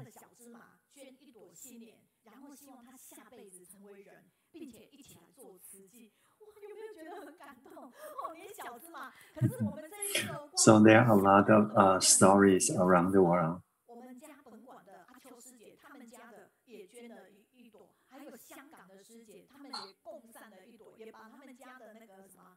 And some people even they probably cannot afford to donate $400 by themselves, and they can actually invite a few friends to donate together. So now we have already reached 9,368 lotus.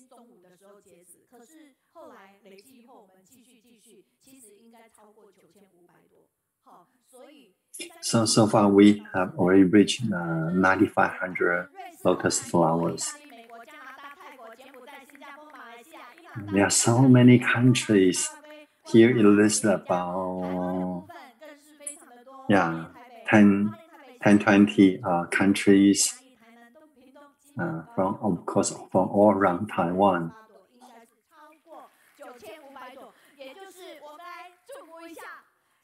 So if you are interested in donating, you can also join us. So by May 5th, that we want to reach 10,000 lotus flowers.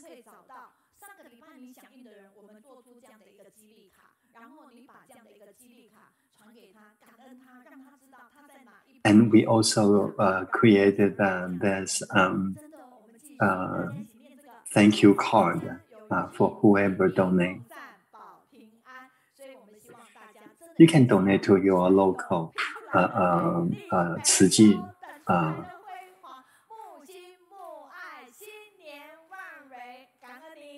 So let's work together. Yeah, make this a better world. Next, we see good feedbacks from mainland China.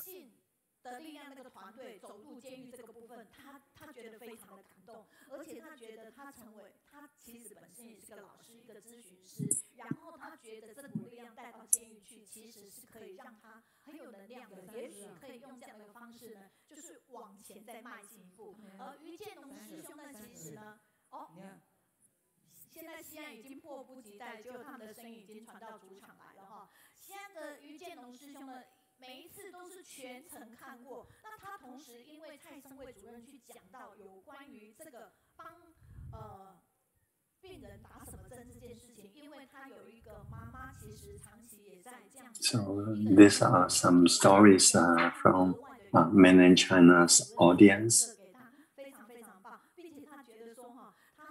They give feedbacks from last time's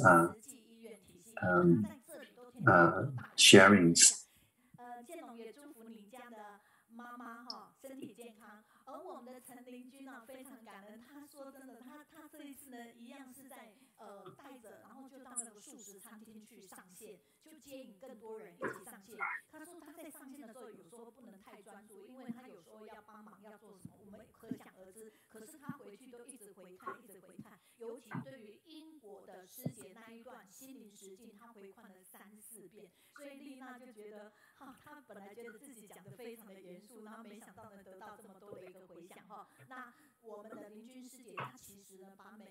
And one of the feedback was about the sister in England.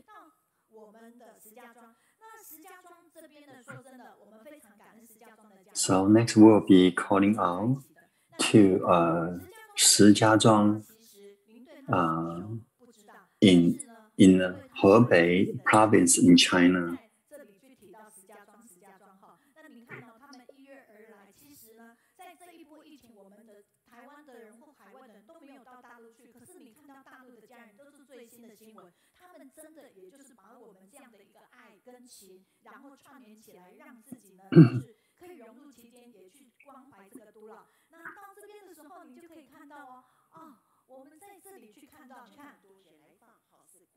You can see that they are providing some relief in the Shijiazhuang. Shijiazhuang is a very big city with more than 11 million people.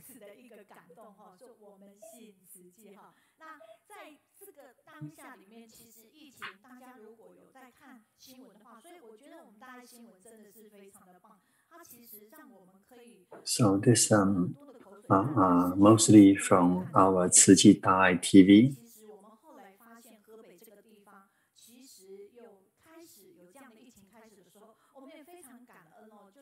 And you can see that they also have the COVID outbreak again. And recently they have a total shutdown.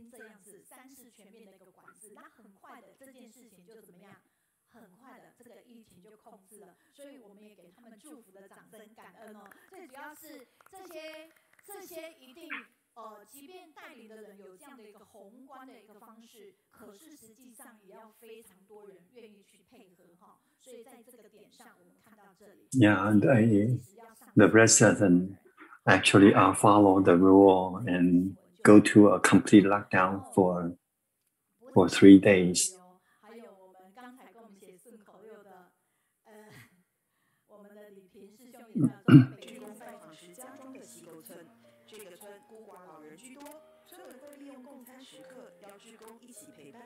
So our sister brother in Shijiazhuang actually visits some their rural area. We offer teas to the seniors.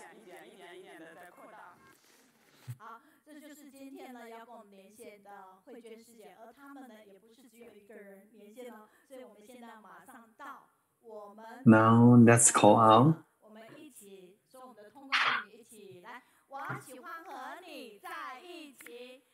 I like to be with you because you are full of positive energy. Let's welcome Sister HJ Lu.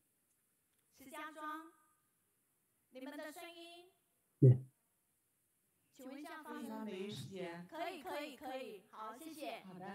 Okay, now we can. Yeah, this is Sister Lu. Dear Master, and all sisters and brothers, my name is HJ Lu. I'm so glad that I'm having the honor to talk to you on behalf of our sisters and brothers here. I want to share with you the topic is love goes wherever COVID goes. 62-hour mission to a lockdown city far, far away.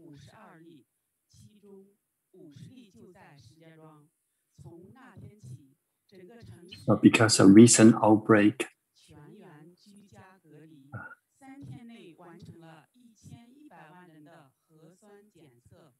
so on January 6th this year, Shijiazhuang was in lockdown due to the COVID. It was empty and quiet day and night. And only for 3 days, they do the RNA test to all 11 million people in the city.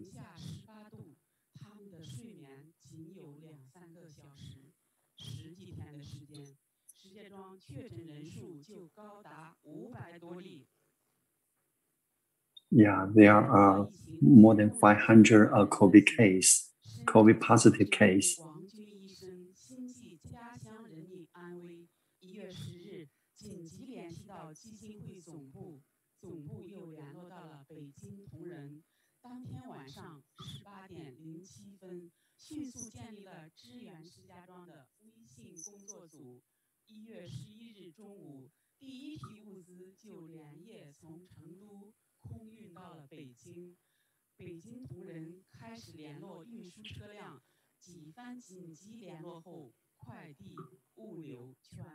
So you can see that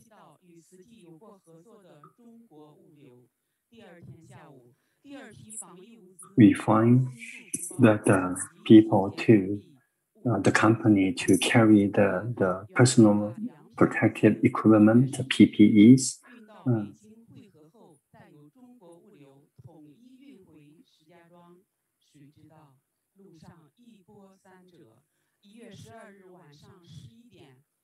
And on January 12th, the 12 Tzu Chi volunteer arrived in Sichuan from Beijing to help unload the PPE, totally 83 boxes for a hospital in Shijiazhuang. On the January 13th, at 1 a.m., after 2 days driving, the truck was loaded with the boxes. The truck had to stop so that the boxes can be reloaded to another truck, which is allowed to enter the lockdown city, Shijiazhuang.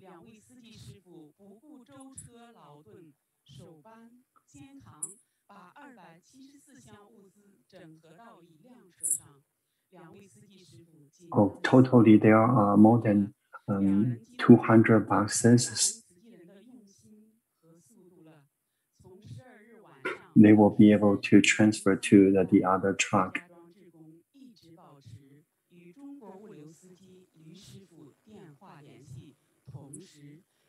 And then throughout the night, they keep in contact, so they will be able to drive and the truck until about 7 o'clock in the morning. They arrive in Shijiazhuang.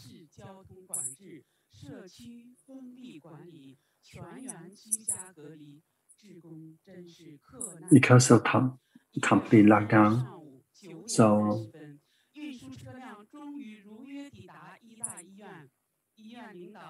So finally, by 9:30, the Lotus truck finally arrived, and seeing the boxes arrive safely, the 7 volunteers were overjoyed that finally the truck arrived.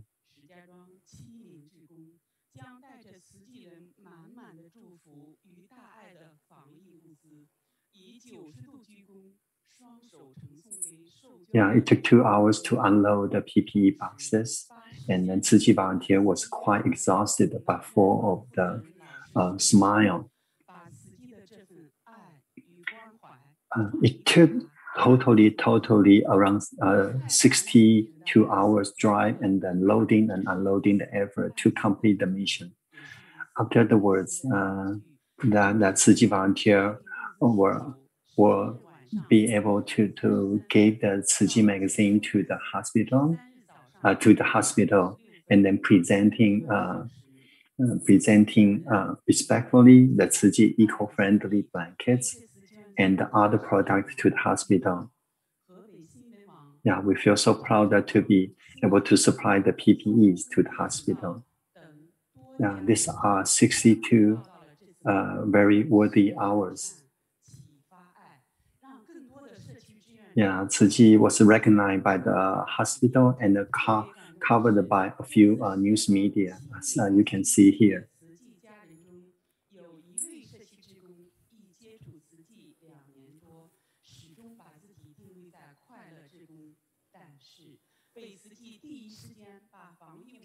And one of the volunteers has been volunteer with us as a regular volunteer, but this time when he saw what we have done for the Shijiazhuang, he committed to advance, become a commissioner.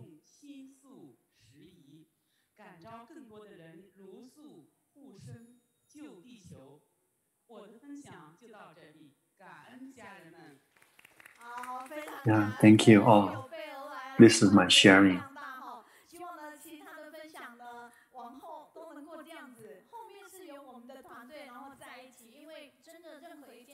Yeah, it looks so good that even though only one sister do sharing, but there are so many volunteers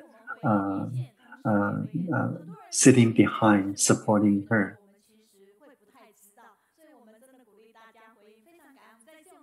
So, yeah, we are so grateful for their sharing. Yeah, we are so happy to see them.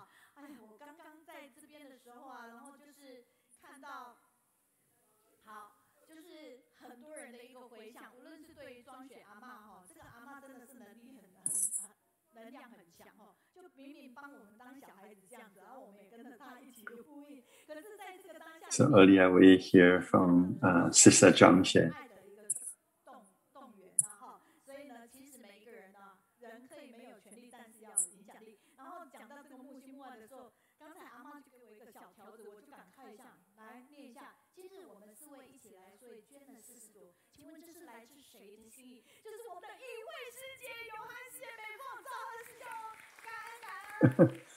Oh, actually, Sister Yi-Hui and a few other sisters, they donated 40 lotus flower. Yeah, so we are so happy they.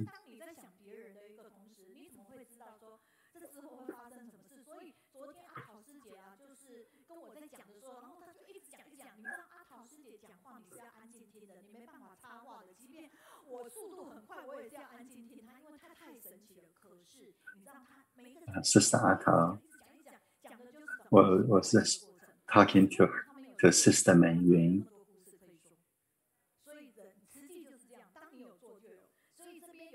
Yeah, the reason that she has so many stories to share because she did a lot.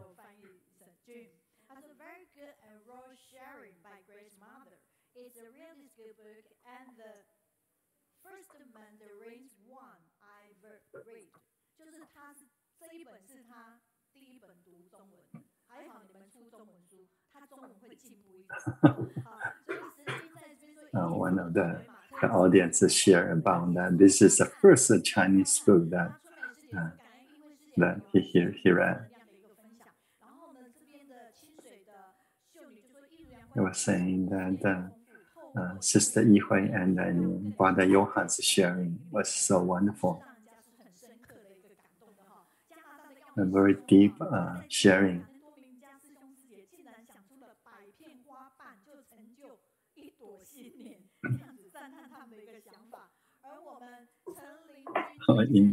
in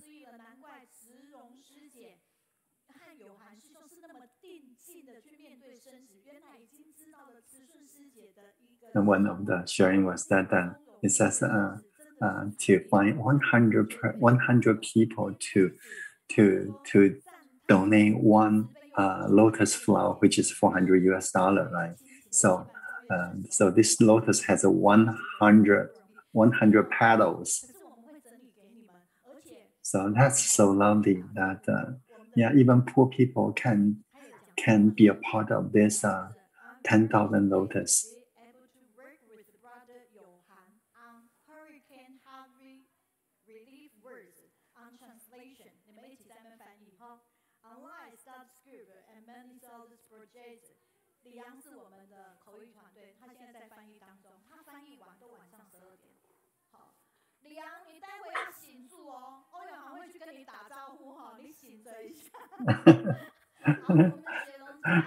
Sister Ming said that Brother Johan will come talking to us after the translation, after this study group.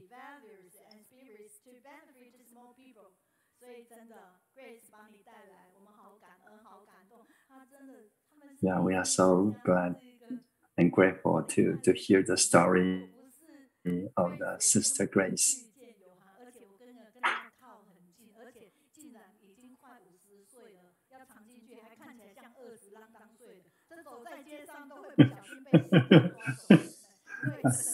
Sister Ming was saying that Brother Johan was almost 50, but it just looked like 20-something years old because of being a vegan.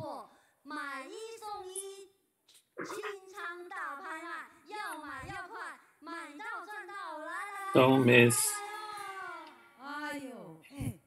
Next, we will have Brother Victor translate for come you. To buy. If you buy it, you earn it. It's what you bought. Let me show you this, what I bought. So beautiful.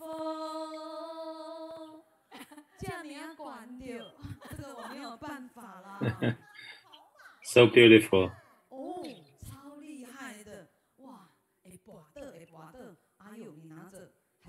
It's I can use the shoes to run marathon. Let me show you. Look at my hands walking on the shining star.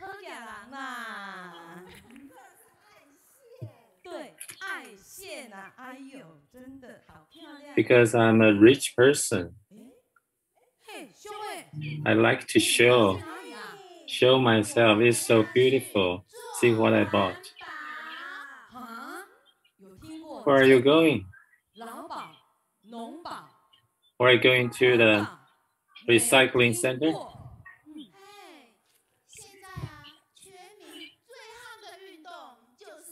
I never heard of doing environmental protection. The most important thing is doing environmental protection. This is the most important activity in the society.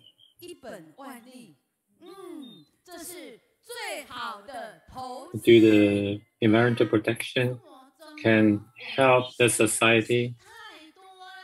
This is the best investment. We have enjoyed too much thing in our life. What we need is very little.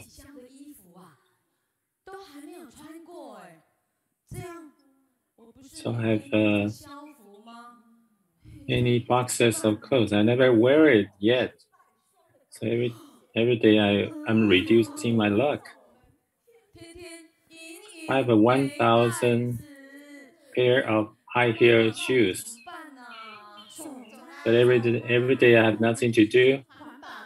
Tell me, what can we do? So come. So let's go to the environmental protection station to make luck.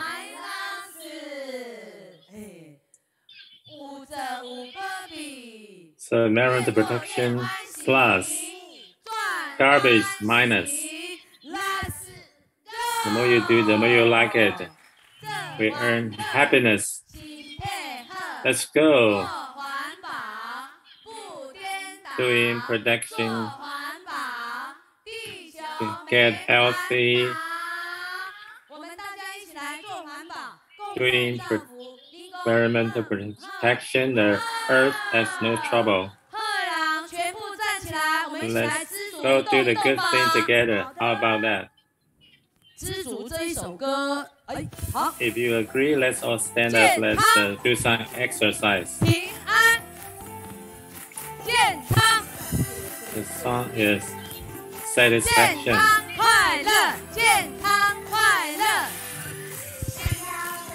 Health, happiness. Health, happiness.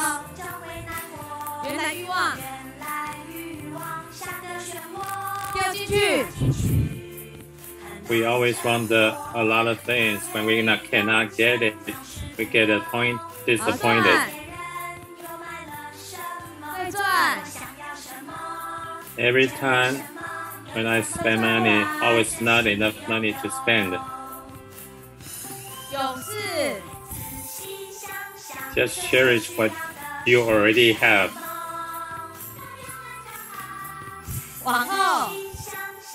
Let's sit down and think what we really need. Think about it. We already have a lot.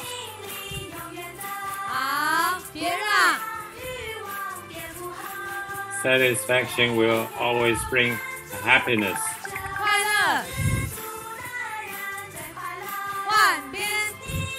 Every day is so satisfying.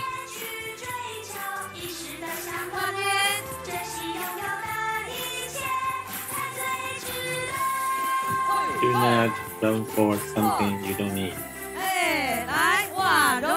Cherish whatever you have right now.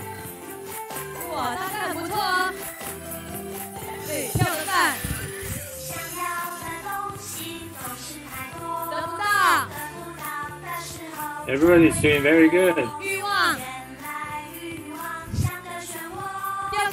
always want a lot of things we want. We feel sorry when we cannot get it.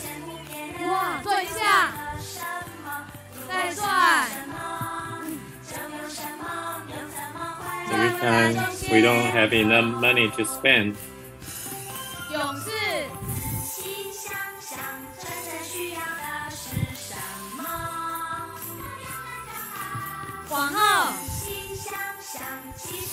Think about it.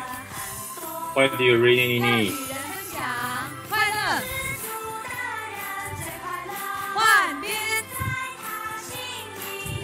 Think about it. You already have a lot.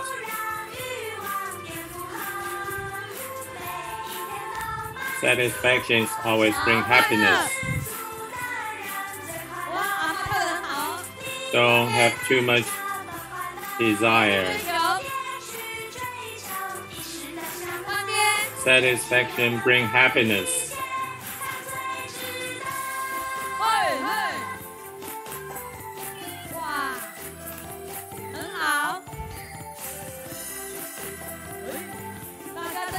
Cherish what you already have.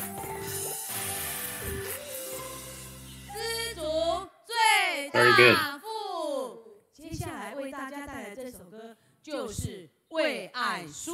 Everybody's is healthy. 哎，我们大家一起来哦。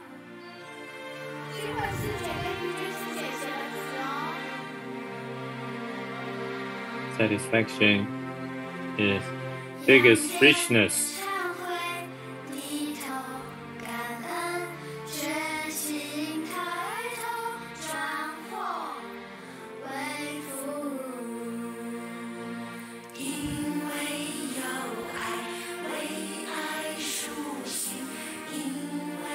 You can and raise your head, lower your head is appreciate. Sincerely wish. 为地球降温，一起来守护健康。吃素， I wish vegetarian will lower the temperature of the earth. Let's keep our health. Everybody 如此才温暖地球。 is persuade vegetarianism. 让人对我们的呼唤。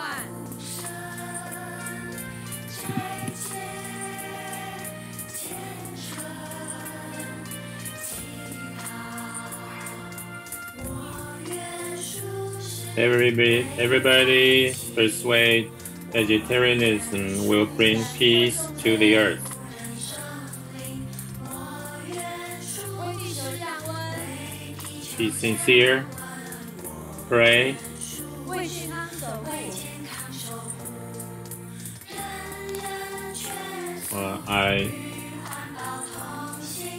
I wish vegetarianism will lower the temperature of the earth. 为大地祈福。 I wish vegetarian was good for our health. Everybody persuade other people to go vegetarianism.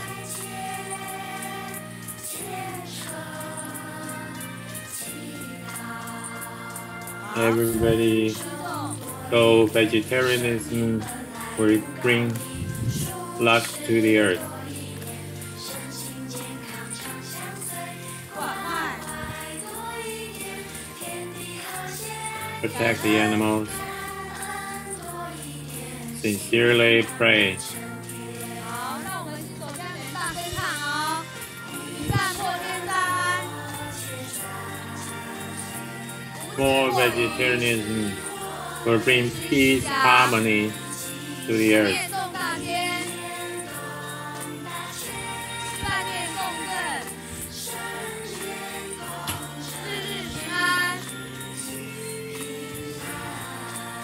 One good thing will break many disasters. One mind will change the world. Let's vibrate on the good mind. One good deed will break many disasters. Always love, 互生， always peaceful. 斋戒，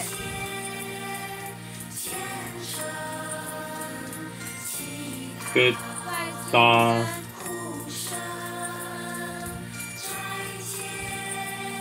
protect the animals, eat vegetarian, 为爱出行， sincere, pray, protect animals,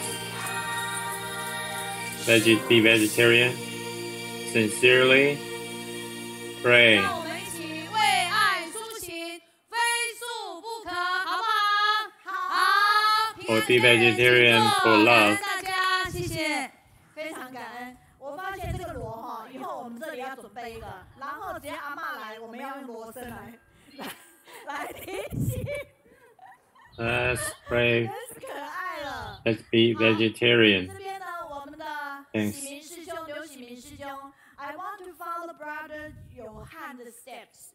所以 We should use the 无论是还有我们的宝如跟 law 丽 to 姐都是 remind people. Grace were so talented, and she always brings sunshine to the people surrounding her。所以我们其实也可以感恩。其实哈，一如阳光，我要沾一点光，好不好？因为我退休以后，就是人家访问我做，所以我退休以后，我拿到了一本我的论文，13万字，那不能用本名，但是里面我的名字叫阳光老师。一如阳光，我沾一点光哈，所以在这边真的非常多。So for the story about grace earlier in Chinese, the name of the story, part of the name says sunshine, and back in the days of my education, I actually was known as Mrs. Sunshine, and so wanted to make a connection there and show that I am connected to that story as well. 北京的邻居也说太不可思议了，难怪慈容师姐跟有涵师兄那么的敬戒啊！这刚才我有念过了哈啊，总之还有非常多那个阿嬷，我跟你讲哦，他们很多人对你。There were many different comments from around the world, especially about the story of grace. 我们的主播非常的忙碌，为什么呢？因为在我们的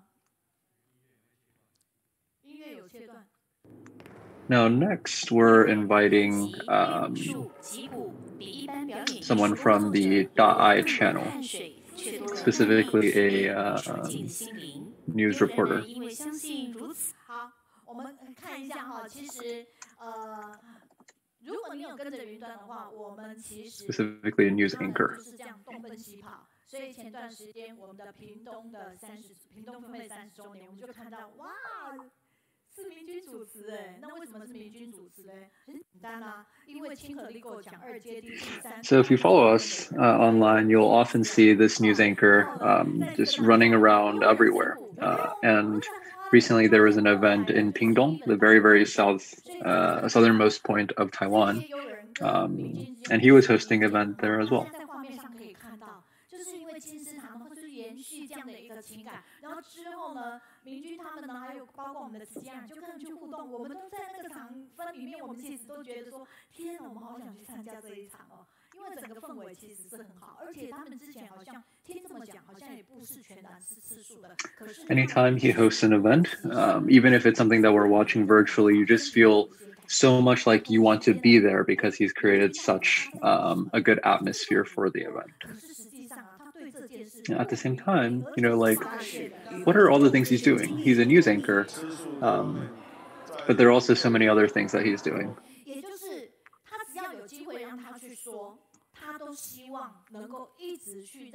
As long as he has the chance or is given the chance to go and share, he has been very active in going around to promote vegetarianism and the importance of reducing animal products from our diet. So there you can really see the aspiration that he has and the strength that he has in carrying out that aspiration. And this is actually a tremendous aspiration, a very big one.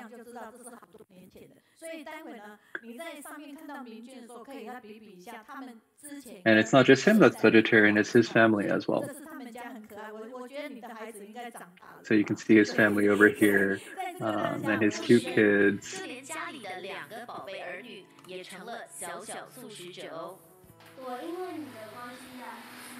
So even his son and daughter both have become vegetarian. And here the son is saying, oh, it's because of his dad. The children are saying, yeah, for all the things we like to eat, there is a vegetarian version as well. And now the anchor is sharing that it's particularly impressive for my daughter because she used to really like eating meat. And at an event, she actually picked up this little card, or took a card as part of the event and didn't know what that card meant, but that card was a demonstration of personal commitment to go vegetarian. Now for his son, I think previously he may have had some skin condition, but after eating vegetarian for maybe half a year or so, the son was like, hey, I think my skin has gotten a lot better, for example.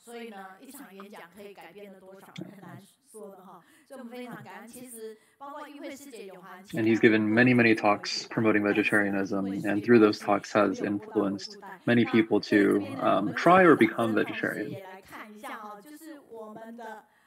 So let us welcome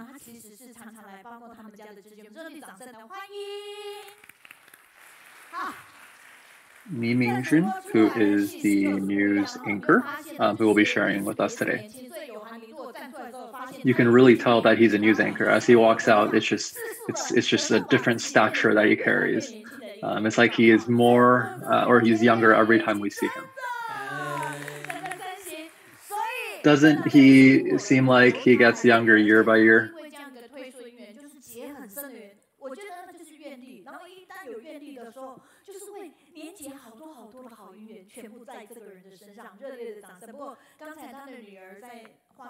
And as a result of all that he's done around promoting vegetarianism, he's also created such positive affinities in so many different places. So actually that video earlier of the kids, you could see that was actually from 11 years ago. So the kids are all grown up now. So good day to everyone all around the world. This is my third time coming to the study group this time. I really feel that each time I come, it's as if the study group improves more and more each time.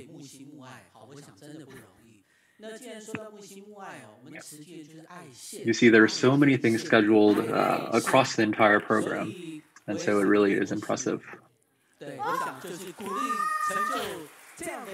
So earlier we talked about the Lotus hearts to support Tzu Chi, and I would actually like to donate one Lotus heart as well, or one Lotus as well.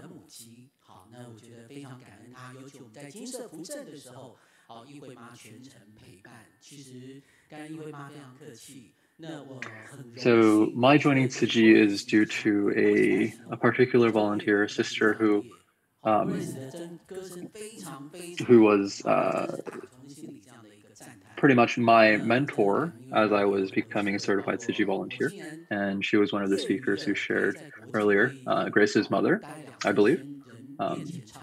And I was also very fortunate to have had the opportunity to, in the past, perform with Grace as well. So I'm very grateful to them. And also, Sister Yi-Hui earlier brought up nutritional products, which are also very, very positive and beneficial. So now I'd actually like to share a little bit about the causes and conditions behind my promoting vegetarianism. In the past, I really, really loved meat. I doubt that there are many people who loved meat more than I did. Now, doing good deeds, I think that's a very easy thing to do, but being vegetarian is extraordinarily hard. It was a long time that I was in Tzu Chi before I actually became vegetarian, so you can see that it was very difficult. But as I was a news anchor and talking about the benefits of being vegetarian, I felt that, I was being a hypocrite, that whatever I was sharing about was not what I myself was doing. I was talking about the importance of protecting the environment, but my diet was not protecting the environment. It was harming the environment. So when I became 40, I decided I wanted to become vegetarian. But even then, I was still not willing to give up the meat quite yet. So I had a little trip of feasts. I decided to go around Taiwan to all of these wonderful places to eat these meat-based dishes. So for example, this is a Japanese teppanyaki, which is like the, if you've ever seen those iron plates where they grill things on it, those are the teppanyaki. And this is what's in the photo right here.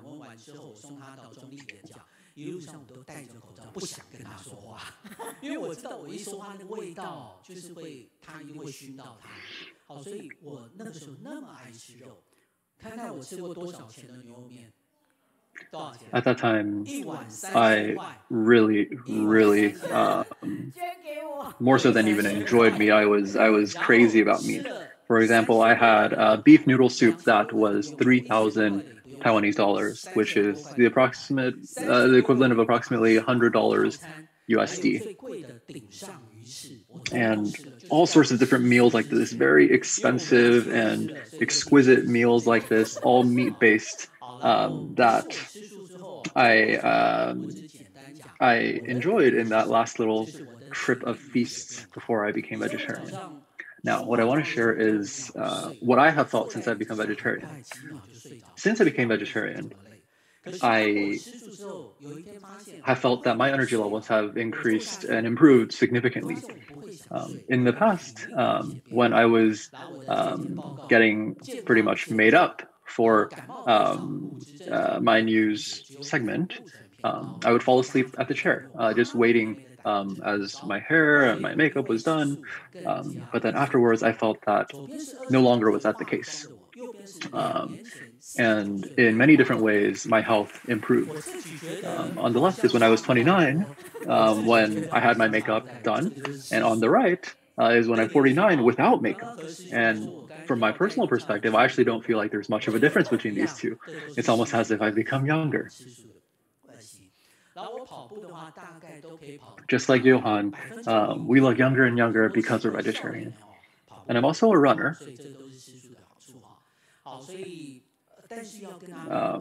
And my running has also been pretty good over time, and there are even younger folks who cannot outrun me. Now, when we're talking about eating vegetarianism, it's important to understand for it to be healthy, you have to do it right. There are people who are vegetarians, but who don't necessarily appear to be very healthy. And that would be probably because it's not just if you reduce meat out of your diet, that automatically fixes everything. Not if the vegetarian food you're eating is still unhealthy. For example, too oily, too salty, too sweet, any of these things. So it's important to understand that we must also eat vegetarian foods correctly to truly achieve the full range of health benefits that are possible.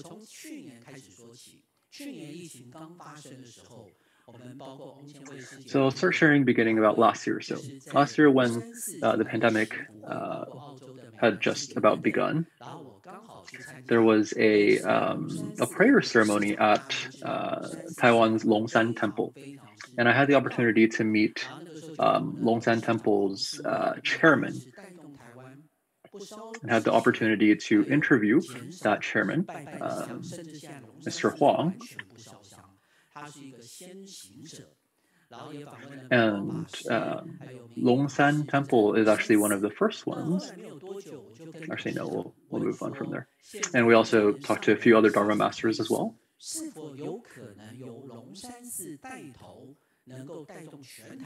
So we actually brought up to this chairman as well. Right now, Dharma Master Zheng Yin is really promoting vegetarianism. So would Longshan Temple be willing to join us in promoting vegetarianism? And so the chairman asked the Dharma Master of Longshan Temple, who agreed, and from there, this began.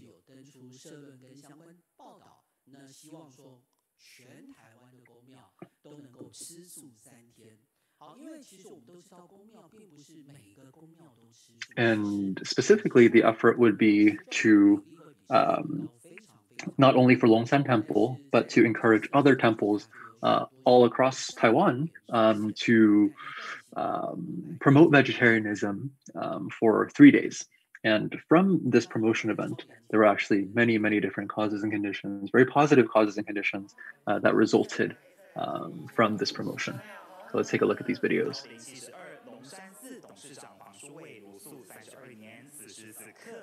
So this chairman, who is 72, he has actually been vegetarian for about 32 years now. He's saying that in the past, whenever there were crises in these different countries, historically, you would know that these emperors and leaders would, amongst other things, become vegetarian for 3 days to try to ward off the bad luck. And then now a few other folks are sharing on their experiences as well.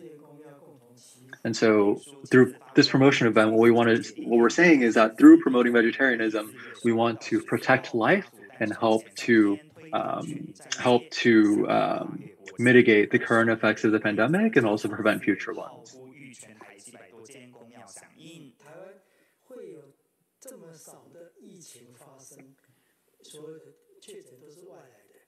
In Taiwan, we are able to have been so minimally affected by the pandemic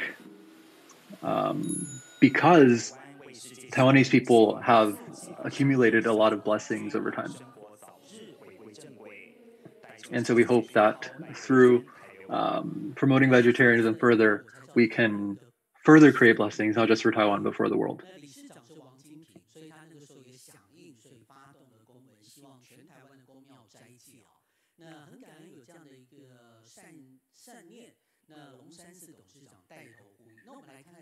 So we're very grateful for this opportunity, led by Longshan Temple's chairman, that actually ended up pushing this effort to hundreds of temples all across Taiwan.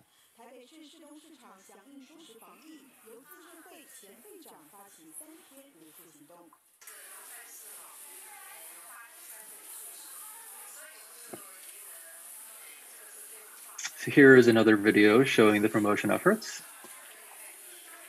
And this is actually the past head of the Association of Women Markets also sharing about the promotion event.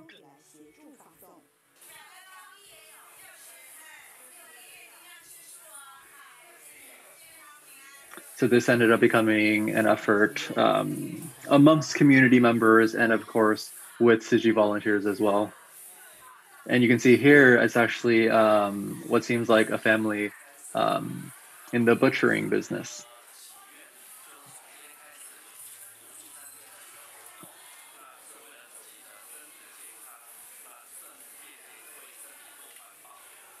And so here is another executive sharing that he too will take part in this 3-day event to go vegetarianism.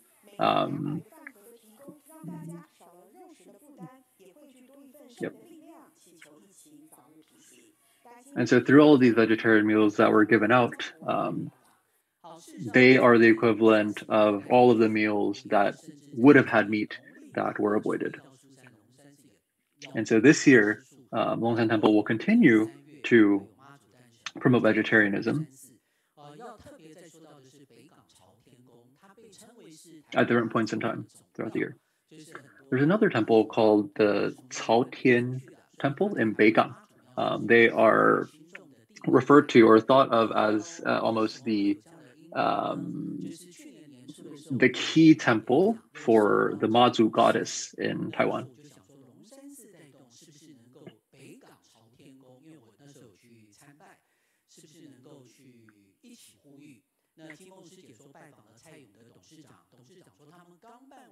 So I had been thinking, we had Longshan Temple leading this event. Could we also partner with this Caohsiung Temple in Beigang? And after working with some Tzu Chi volunteers and with leaders at the temple, they also agreed.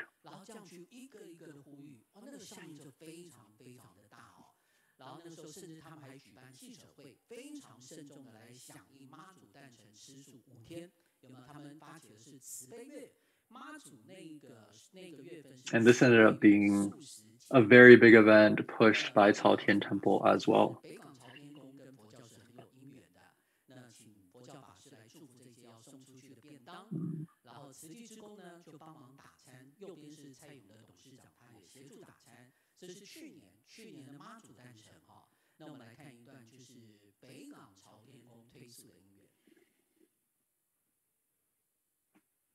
Okay, so here we're going to watch a video about, again, Caohsiung Temple pushing or promoting vegetarianism.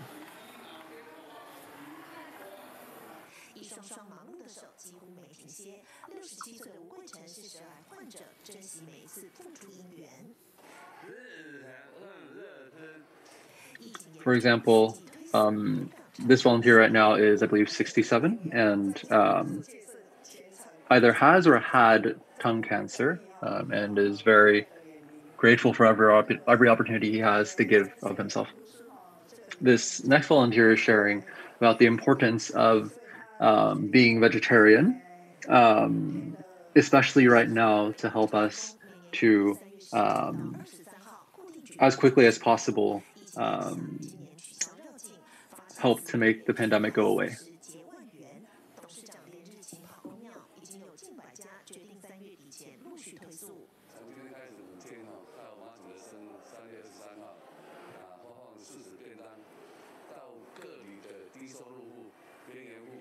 And so as part of this effort, they're going to be handing out vegetarian bento boxes to many, especially lower income families all around the community. This community member is saying it tastes good and it's healthy. Daily, they actually send out something like 1,000 bento boxes. And with each of these efforts, more and more temples joined in as well.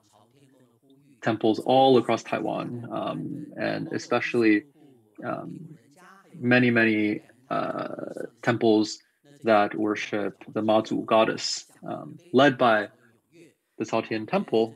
They too joined in this effort as well. So it ended up becoming a very, very widely promoted event.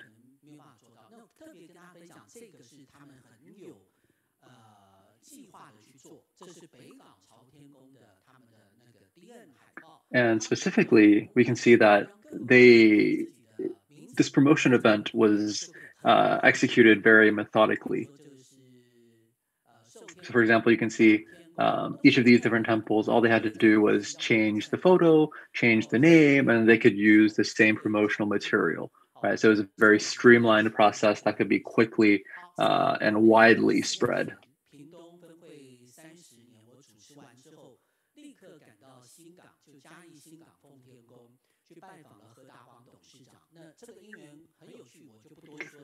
So this was a few days ago, where I met one of the chairmen at the temple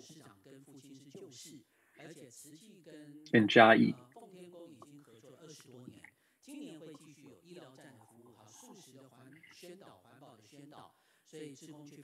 Now, Tzu Chi has actually been collaborating with this temple for many years. And personally, my father has, I believe, a relationship with this chairman as well. And so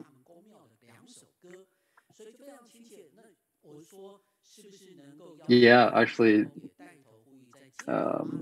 his father, or the news anchor, brother Ming-Jun, his father was connected to this chairman.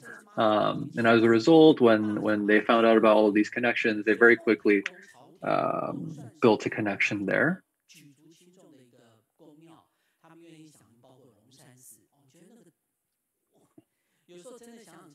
And they too were willing to join in on this greater effort to promote vegetarianism.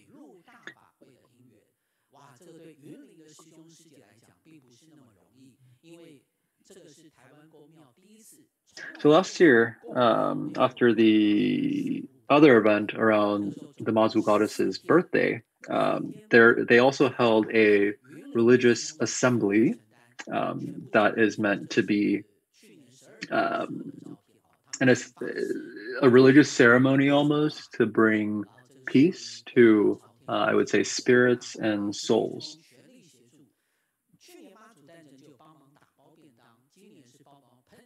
And here are some photos from that assembly, from that ceremony.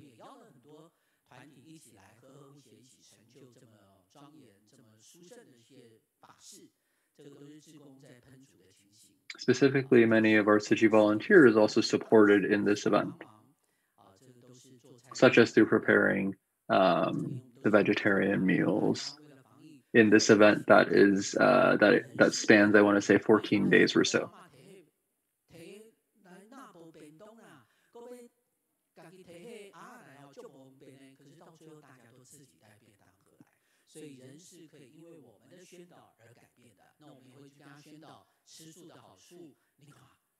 So initially you would think that, oh, it's very inconvenient to bring your own Tupperware, for example, and meal kits, right?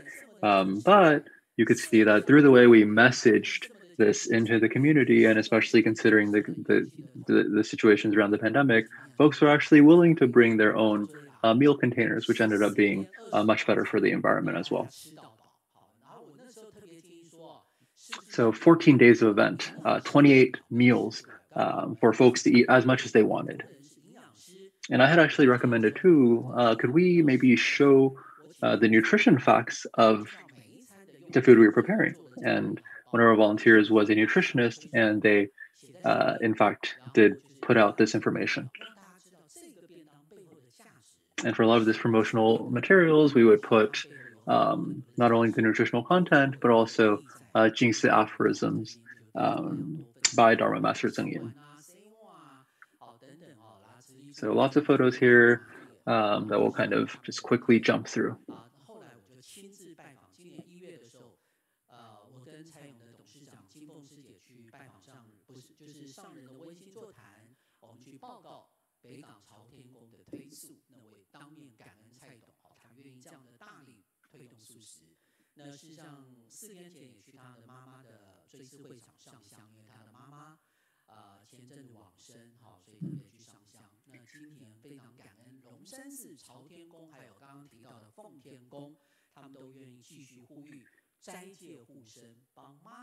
So this year, we mentioned earlier 3 major temples: Longshan Temple, Caotian Temple, and Pengtian Temple, all of which are going to continue helping to promote vegetarianism. So we're very, very grateful to each of them. And we actually hope to invite even more temples to join in on this effort. So I'll keep moving on.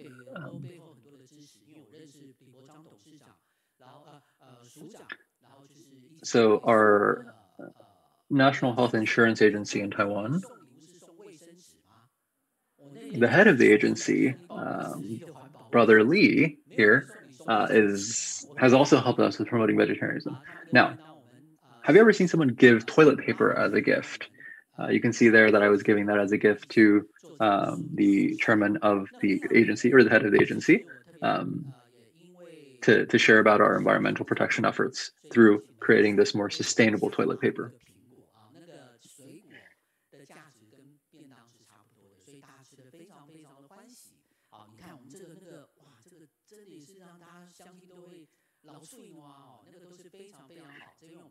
So in giving these meals out to folks, I actually asked folks to add fruit as well, in addition to just the main food.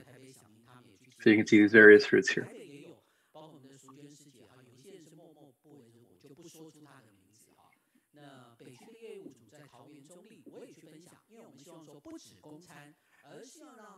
So here, there are these various events that I believe are all with the National Health Insurance Agency. And what we do is not just to provide these meals, but also to share why it's important to become vegetarianism. Otherwise, it's just a quick meal that tastes good, great, and then you forget. But to really share the reason why behind is what can sustain this and extend this as an effort for more folks to adopt vegetarianism into their diets.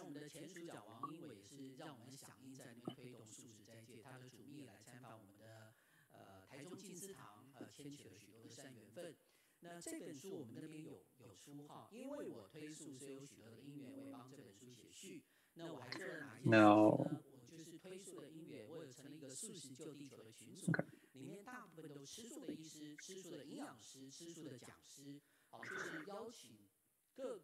So there have been many different platforms that I've had the opportunity to share about vegetarianism on, such as a line group that I've created, such as in relation to another book about veganism.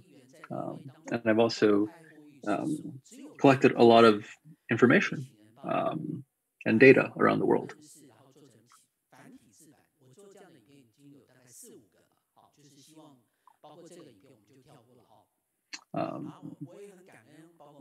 And I've also created,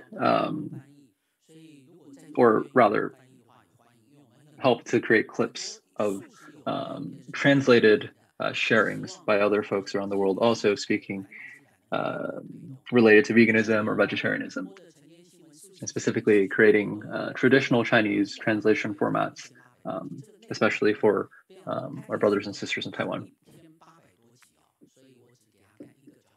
So let's take a look at one episode of actually a series with more than 1,800 episodes speaking specifically about vegetarianism.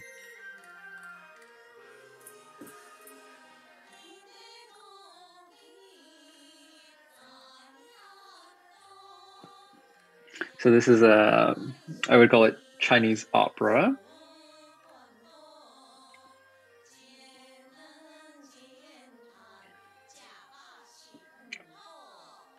And in this performance, they're sharing about the impacts of eating meat, how that is very harmful to the environment, and reduces the food resources available for people all around the world.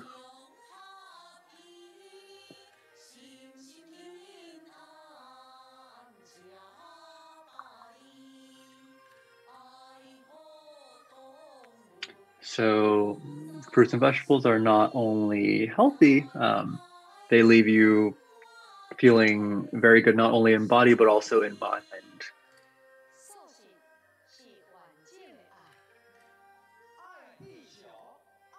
Eating vegetarianism is a very complete and wholesome way of loving yourself, loving the earth, loving animals. So we invite everyone to join us in trying to become vegetarian.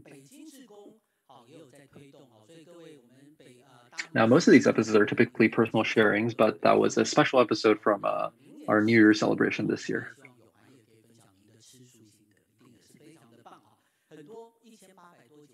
I hope more and more folks can share about your own experiences, such as Brother Johan.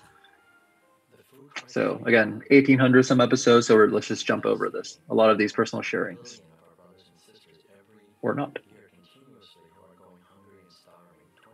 So this is Dr. Will Tuttle, who wrote the book, I believe it's The World Peace Diet. Roughly 10 to 11 billion people.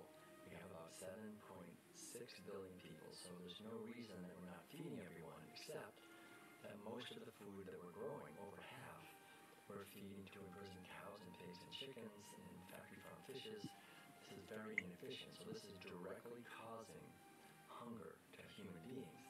The more each one of us moves to a plant-based diet, the more we create the possibility for the world hunger crisis to be solved.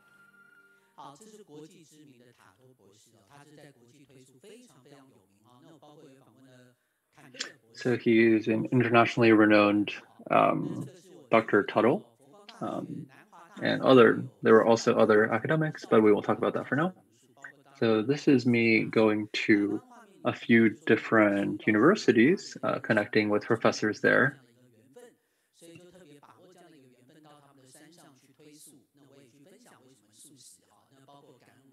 And here is another event where I had created affinities with other folks and had the opportunity to join this event at this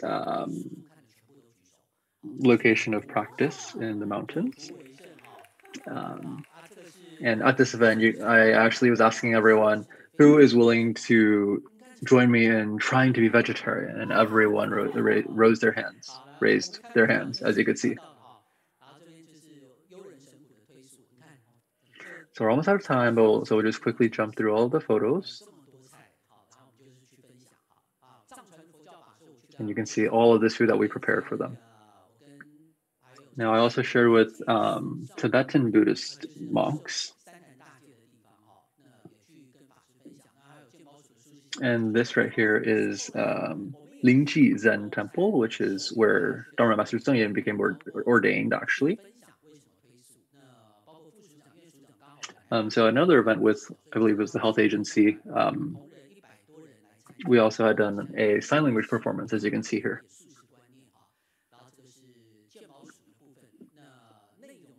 And as part of that event, wanted to also give them a perspective on vegetarianism. So I won't talk through everything here, but you can see that the meals were very carefully prepared. And then here is the Department of, I want to say, Environmental Protection. Also more folks joining us there as well, sharing with them. And we've invited leaders from these various departments and agencies to go meet Dharma Master Seng Yin. So let's just jump over all of this, sharing with elementary school kids. And then quickly I'll share this. This is additional Dharma Masters I've connected with, I've met. So let's jump over all of this. Now let's look at these numbers. So every year, there are some 80 billion land animals that, okay, well, jump through those numbers, but huge, huge numbers. So we live in a time right now where we are killing the most beings in history. So every day in our diets, we have an opportunity to help reduce this killing and to add to the side of good in this tug of war between good and evil. Now, what I want to share is that as of now, I have spoken at maybe 1,600 events, about 100 of those which have been about vegetarianism. So I hereby want to make a vow that I want to have at least 1,000 talks that are focused on vegetarianism, and I want to have influenced 100,000 people to try a vegetarian diet. So thank you, everyone, for giving me this opportunity. And we're right at time, and this is the end of my sharing. I hope we can all promote vegetarianism together. Very grateful to have all of you on this path. Aren't you all inspired? Oftentimes we see that many of the talks he shares is about vegetarianism.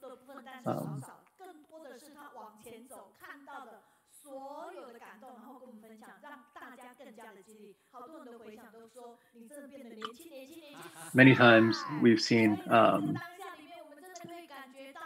Brother Ming-Jun share about vegetarianism, and each time we see that he has gained more and more learnings and experiences, which he then brings to us. And really, we can feel his energy and the inspiration that he brings to all of us. So thank you to him for sharing. One last thing for me to say. So this time I was going to share about a different topic that we were going to share today, but we felt it was even more important to promote vegetarianism. So if you're interested, this video is actually on YouTube, which you can search up. So thank you, everyone. All right, for our last event now.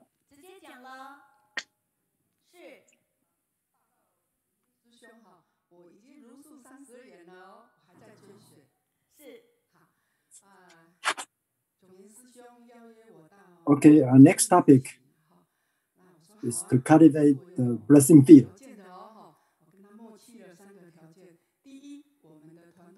Our subject today is to care for the prison in Pingdong.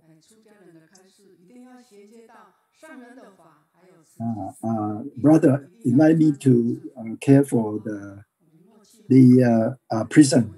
I say I have 3 conditions. The first thing is that if you want to mention any Dharma, must be related to our master. And the second one is that we must put our uniform on. So, and also our team must have the title with Chiji in the front.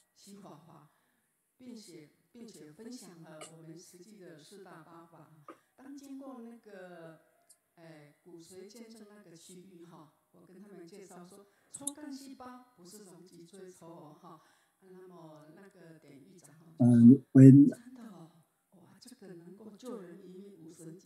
all the ministers come to visit our Jinshi Hall, I try to do the tour for them and show them about to save the people's life and never hurt yourself. Is about the bone marrow donation.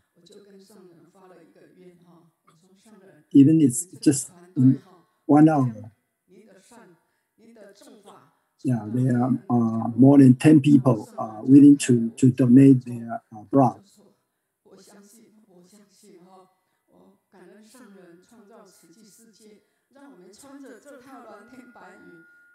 And our team is trying to broadcast our Master's Dharma into the dark corner of the prison.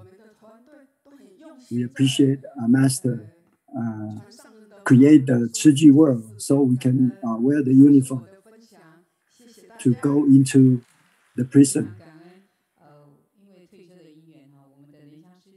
to share the Dharma from the Master to transform their life. Thank you.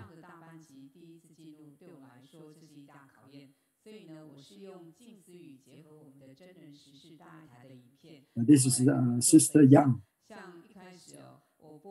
I'm so glad that Sister Huang invited me to the prison. So we use the Jinsi aphorism to combine the current events so that they can practice in their daily life.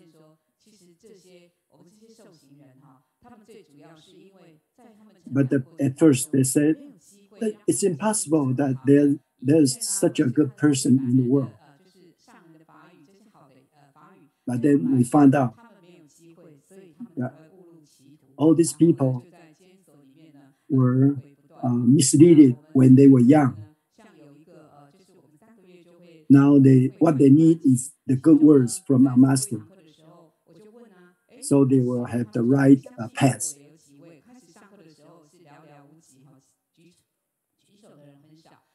After we continue our education,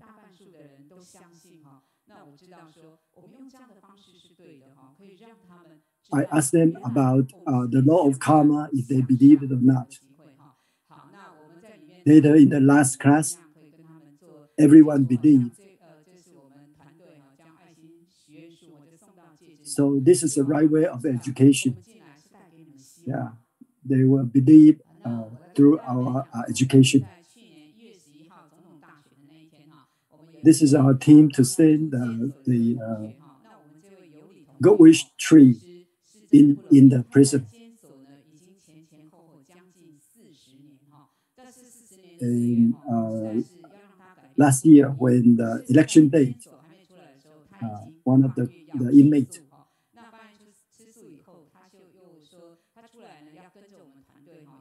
has been in the prison for 40 years. So before he was released, he already made a vow that he wants to become vegetarian. So on the day he went out, we took him to our Jinsi hall,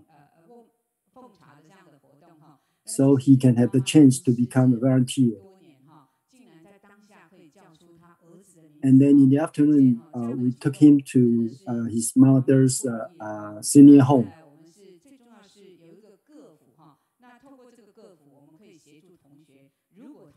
Even though his mother is already in dementia for many years, but unbelievably, at that afternoon, the mom can call his son's name. And this inmate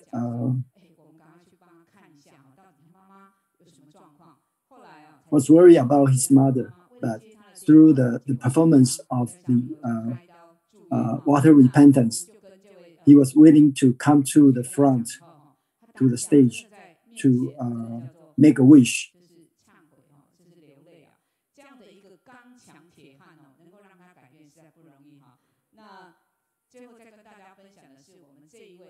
After we share the story of his mother, the inmate repent right there. So even they have a very hard heart, they can have a soft affection too. And this one draw a picture, even though he didn't go to school at all. But now, after they transform themselves and they come to our Jinshi Hall and wish to transform others. They came here with their father, and they were so happy.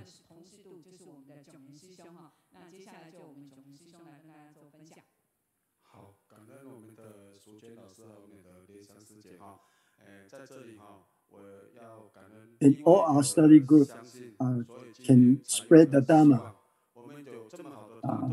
We're so glad that Brother John here. I want to say thank you to all the hope that we have before in Chiji. That we have the faith, we make the vow, and we have action to get into the prison, because I have been through the hard way. I was in the prison for a long time, and Master told me all the words that she said still making me very touched. She said, in this world, there is no bad person, only that has the wrong concept and doing the wrong thing. So we need to bring everyone to help others.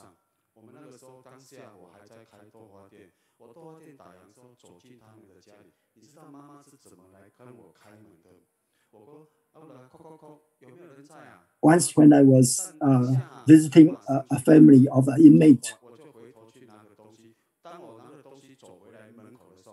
her mother has a very serious diabetes. When I went there,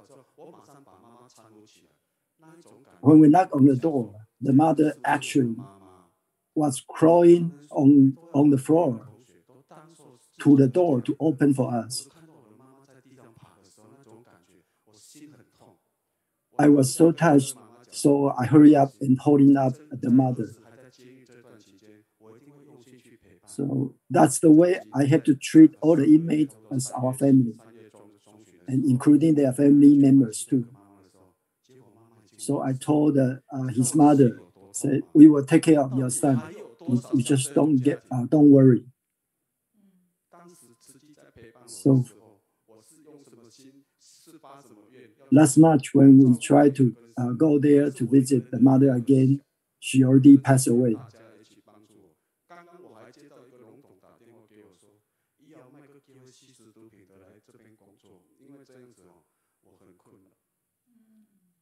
I make a wish when I was touched by Chiji. I also wish to help all the people in the prison. So I'll keep going, keep bring our team into the prison. I believe that all those people in the prison, they will be able to be transformed to bring our great love into the prison. Thank you. One next to me. 演讲到这边，谢谢你们各位大家，永远要支持我们，让我们走进大爱的走进去监狱里面。感恩，真的非常的感恩哈！清真福田主题院，你看入监服刑，Thank you. 是很容易的，但是 support us, always support us. Thank you. 这个其实是总统给他的一个祝福，得到这样的续亲奖。再次给这个团队热烈的掌声，真的很不 They go 容易。 into the 我 prison 的学 not 生 to be punished, but they go in there to serve others. 对，非常的感恩，一片掌声 This 感 is 恩 from 大家， the 感恩。 President's Award for the 然后 counselors. 最后的时候，我在这里还是提醒大家哈，高雄主场的家人真的要把这本好书带回去。然后呢，就是 Thank you. 美丽师姐这边，我们就来圆满3朵的新年哈，感恩大家。那大家现在看一下哈，我直接跳到我们下个星期就好了。下个星期呢，我们即将就希望大家也真的能够怎么样爱我们敬师。下个星期我们直接跟芝加哥中西部3合1有马月师姐跟我们熟悉的石经文群大爱之音。那同时间呢 next week we will see the people from Chicago, Central West, 非常感恩大家 the media team. 请合掌。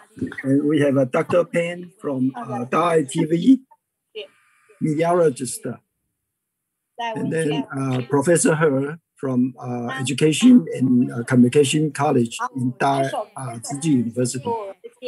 Thank you for joining us.